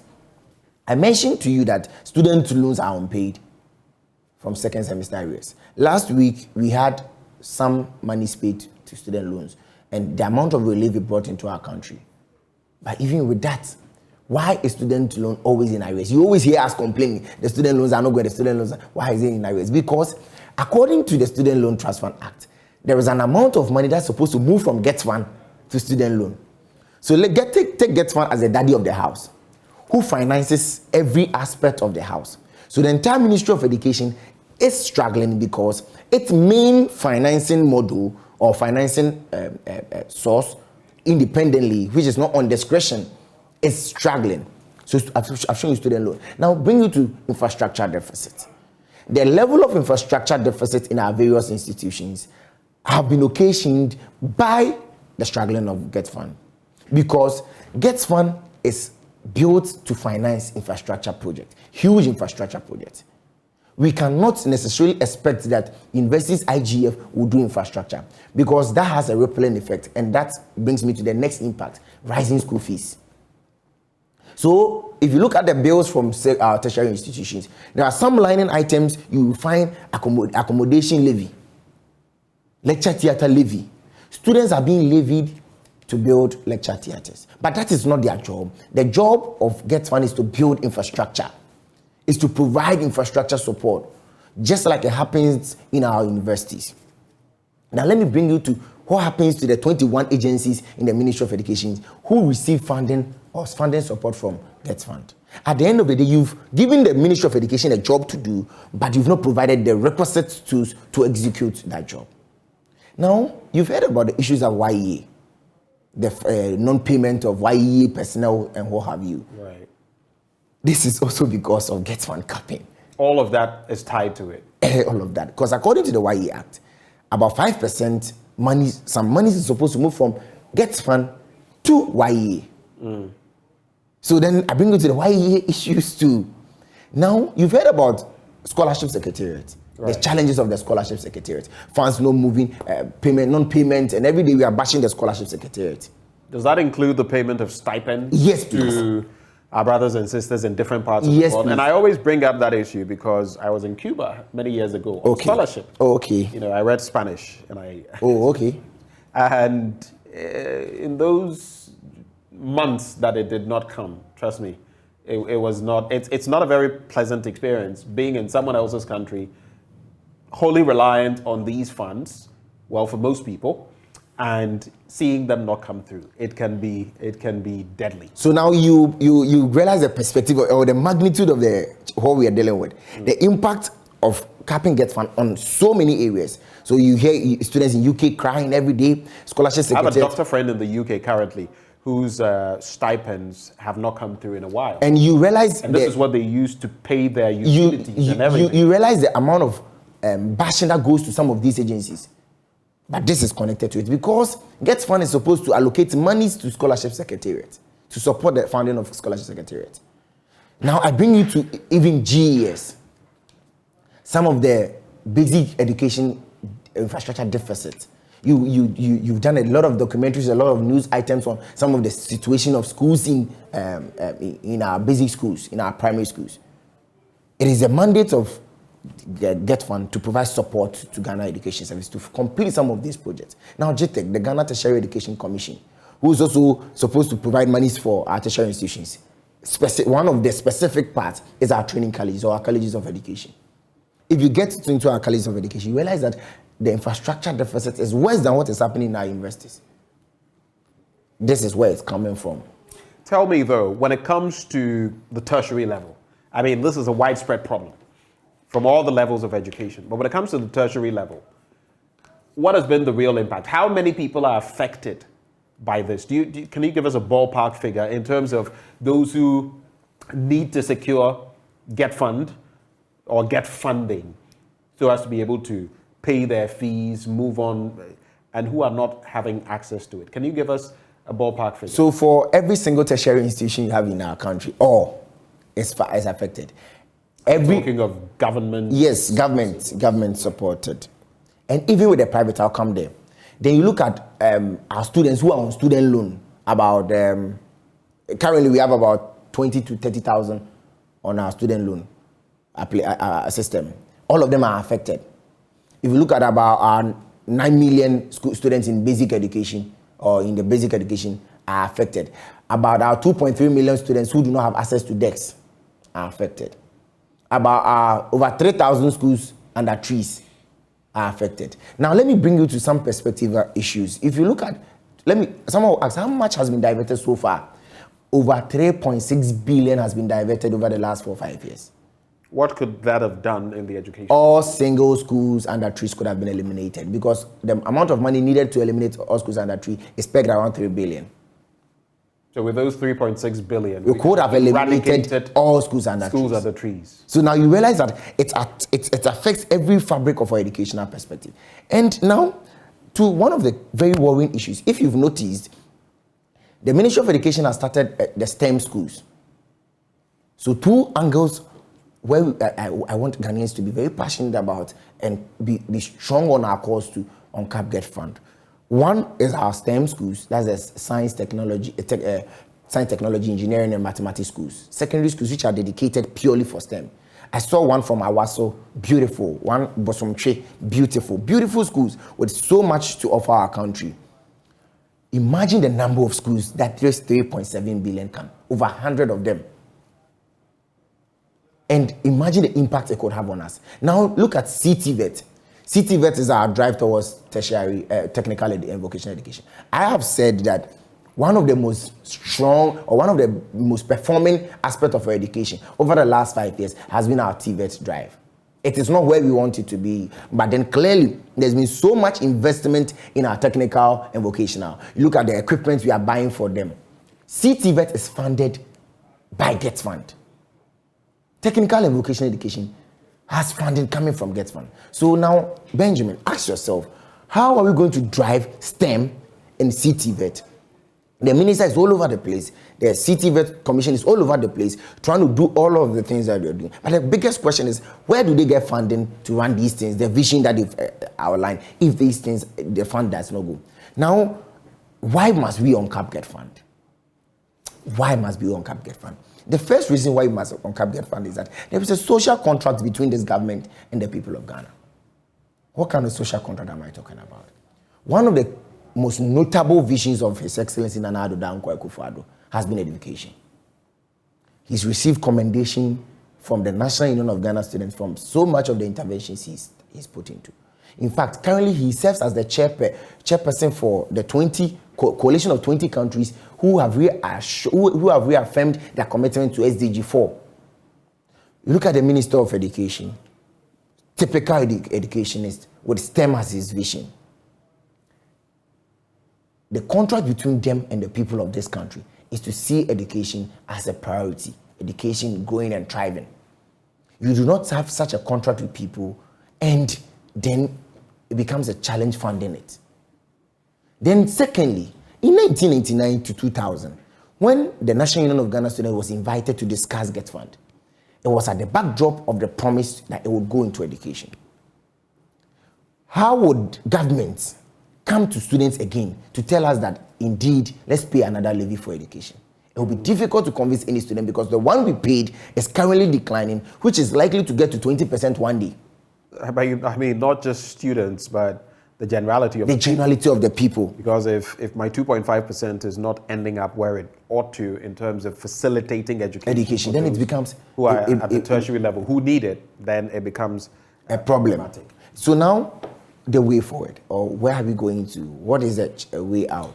You sent a petition to Parliament in recent times. Yes, please. Do you feel maybe we need legislation to deal with this diversion? Maybe to be specific in terms of where it is going, and if it is not going into the Get Fund, wherever it goes, maybe appropriations to be made from there over time for replacements.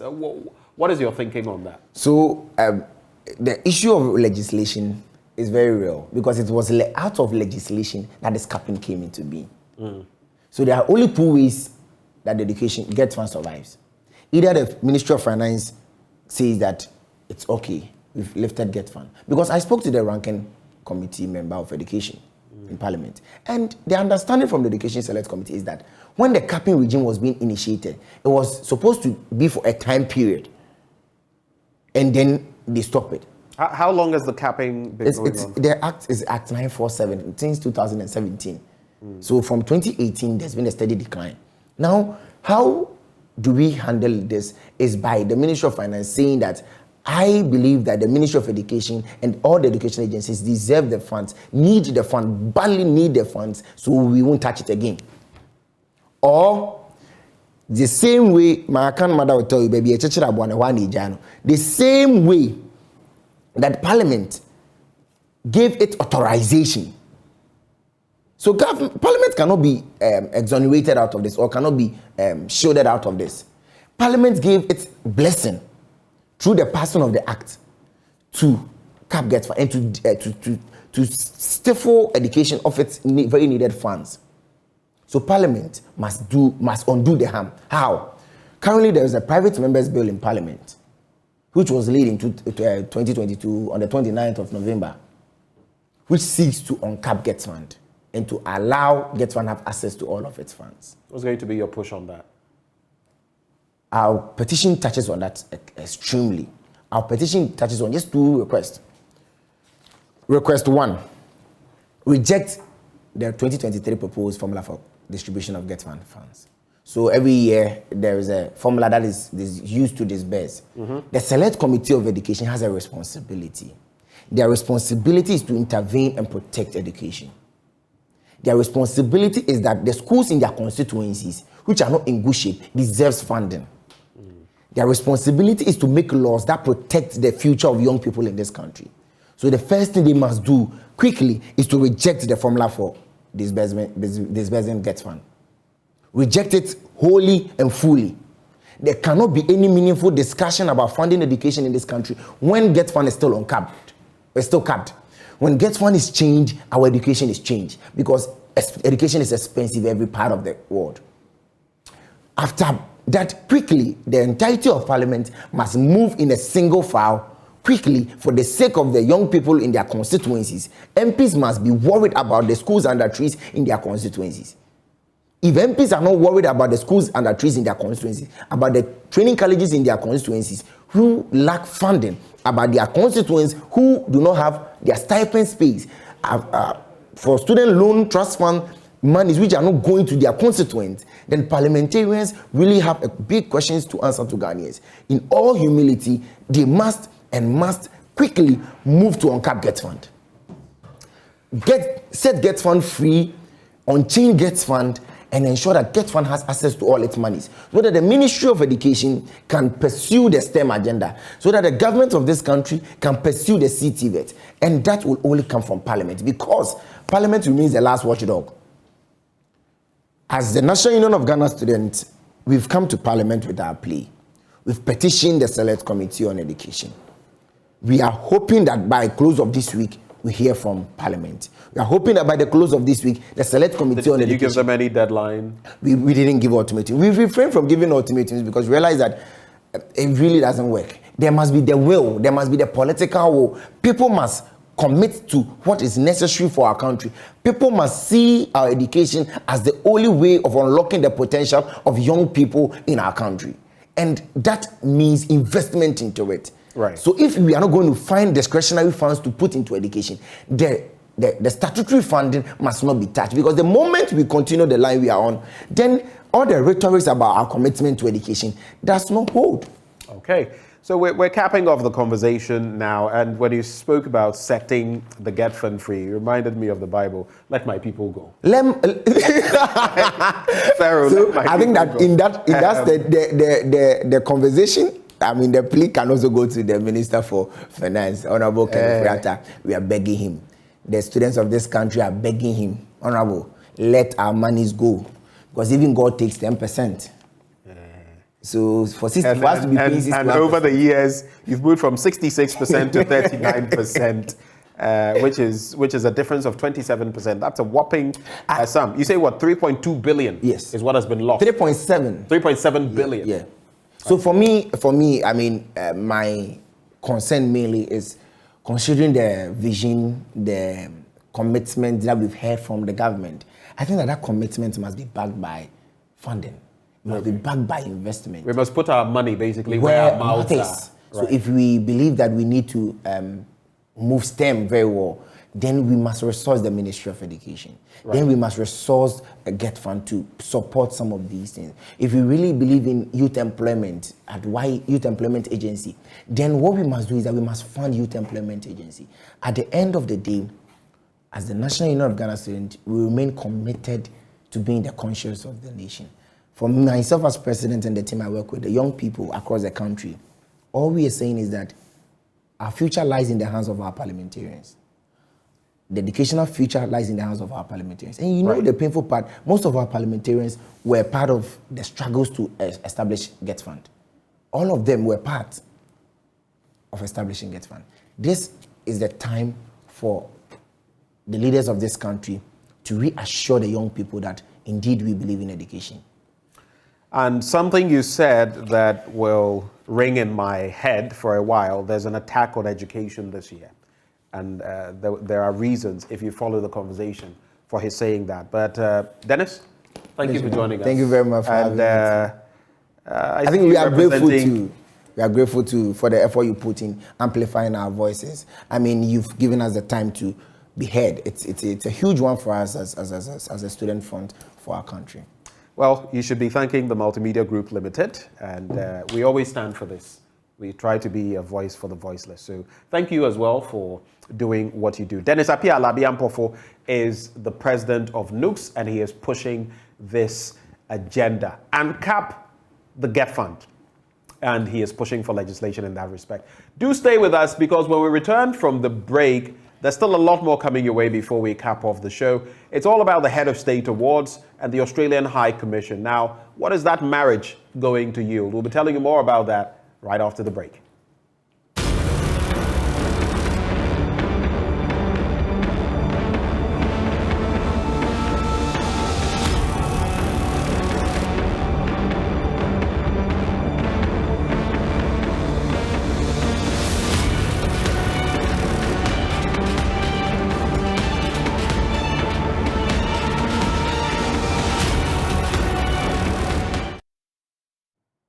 Well, thank you so much for staying with us. We're going to make the most of the time that is left on the AM show, because we're talking about the Head of State Awards and their collaboration with the Australian High Commission. What have they been cooking up? Well, to share with us this morning, we have Ni Odoi Laye. He is Operations Department Head, Operations Department at the Head of State Awards scheme. He is with that department. And there's also Peter Akai Enum, Executive Director, Head of State Awards scheme, Ghana. Both of them join us for a conversation. If I murdered any of your names, it's Ghana man. You can correct me.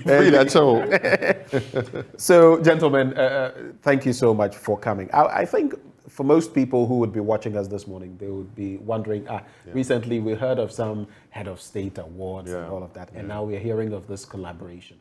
I'll start with you. What is this all about? So, thank you very much, Benjamin. It's always wonderful to be back here to share with you and your listeners and viewers what we're doing to support Mother Ghana. So thank you for allowing us back into your studio as always. So the Head of State Award basically is in collaboration with the Australian High Commission through the Australian Aid Program and also with the Ghana Prison Service to help in the reformation and reintegration of young people in prison.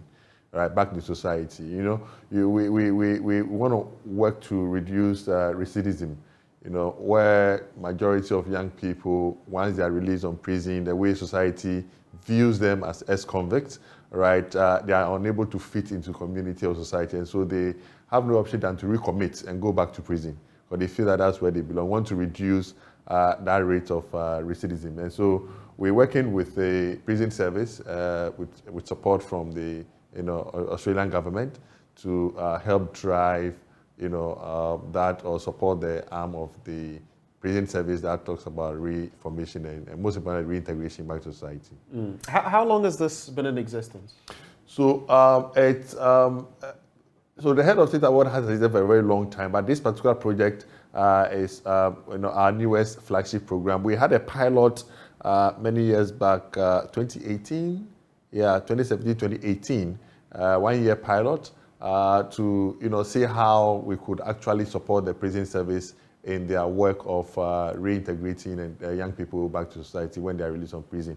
But after the pilot, we didn't have any other support to actually go into the rollout until last year we started talking with the Australian government, and they are very much excited to support the whole initiative through the direct aid program, right? And so it's going to be another 1 year journey of supporting 150 young prisoners to be reintegrated back to society once they're released from prison. And what this brings to mind, non-custodial sentences.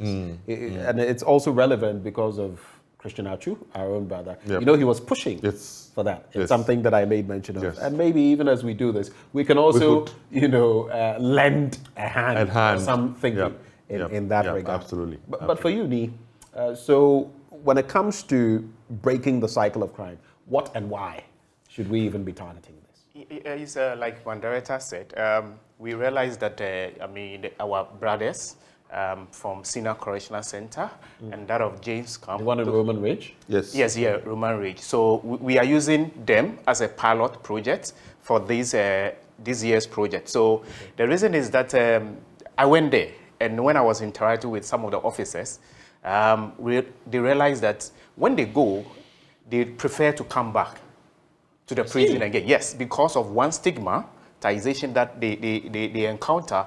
Sometimes after they've left the prison, there is no any like a startup K2 for them to whatever they've learned in the prison, then they will go. Because I was just about to mention that. I've been there a number of times, even to the St. James Camp prison, because of some activity in church and all of that. And you see them going through, there are training sessions and all of that.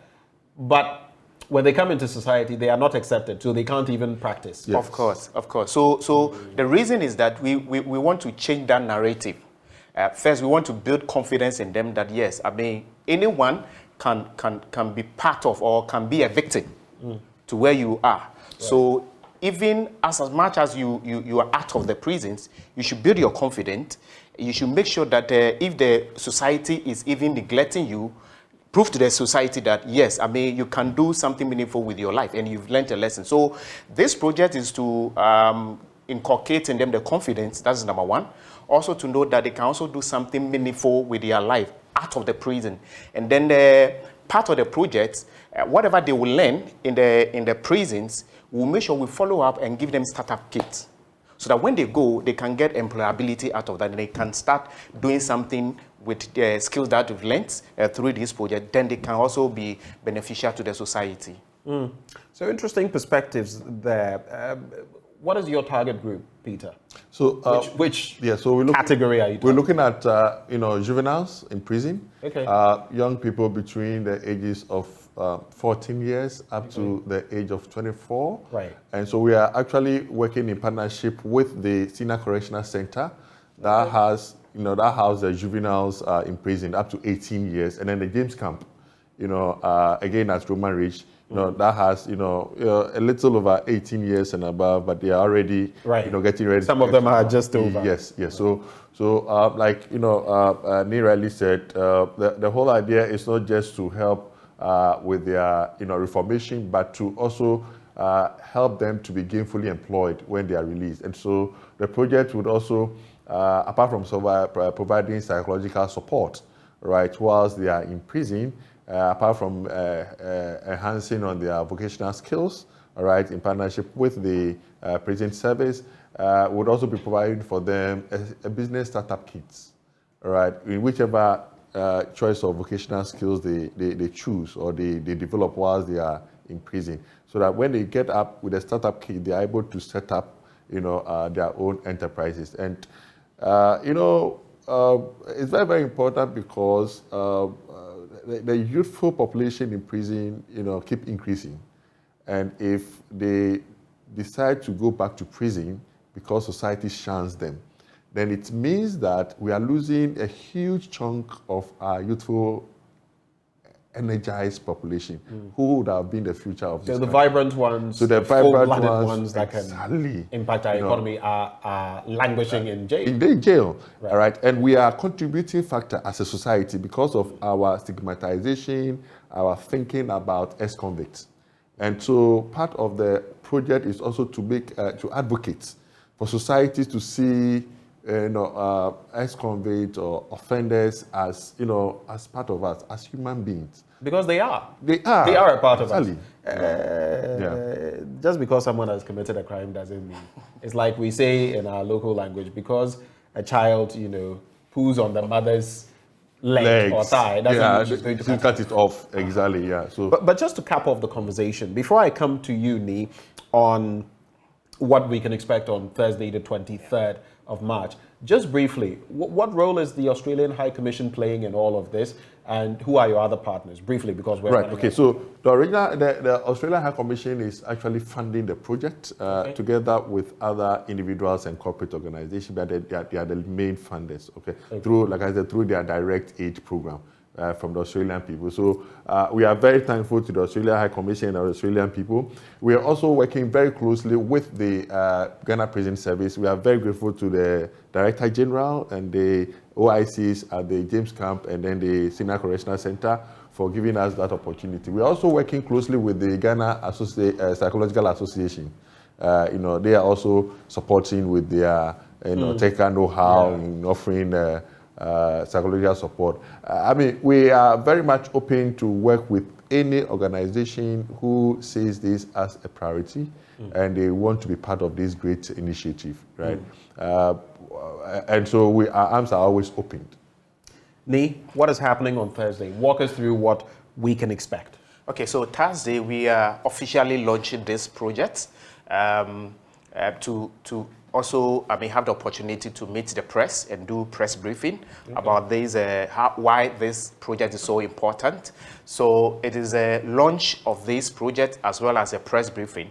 And then we're expecting the Australian High Commissioner, who is a special guest of honor, to be there, and then Director General of Ghana Prison Service, and then other prominent persons that we are invited to that occasion. So that is what is happening on 23rd March, coming Thursday at 10 a.m. at the Senior Correctional Center. Okay, and that is in Roman Bridge? Yes. That's around the Indian High Commission? Yes, Absolutely. opposite, Indian High Commission, yeah.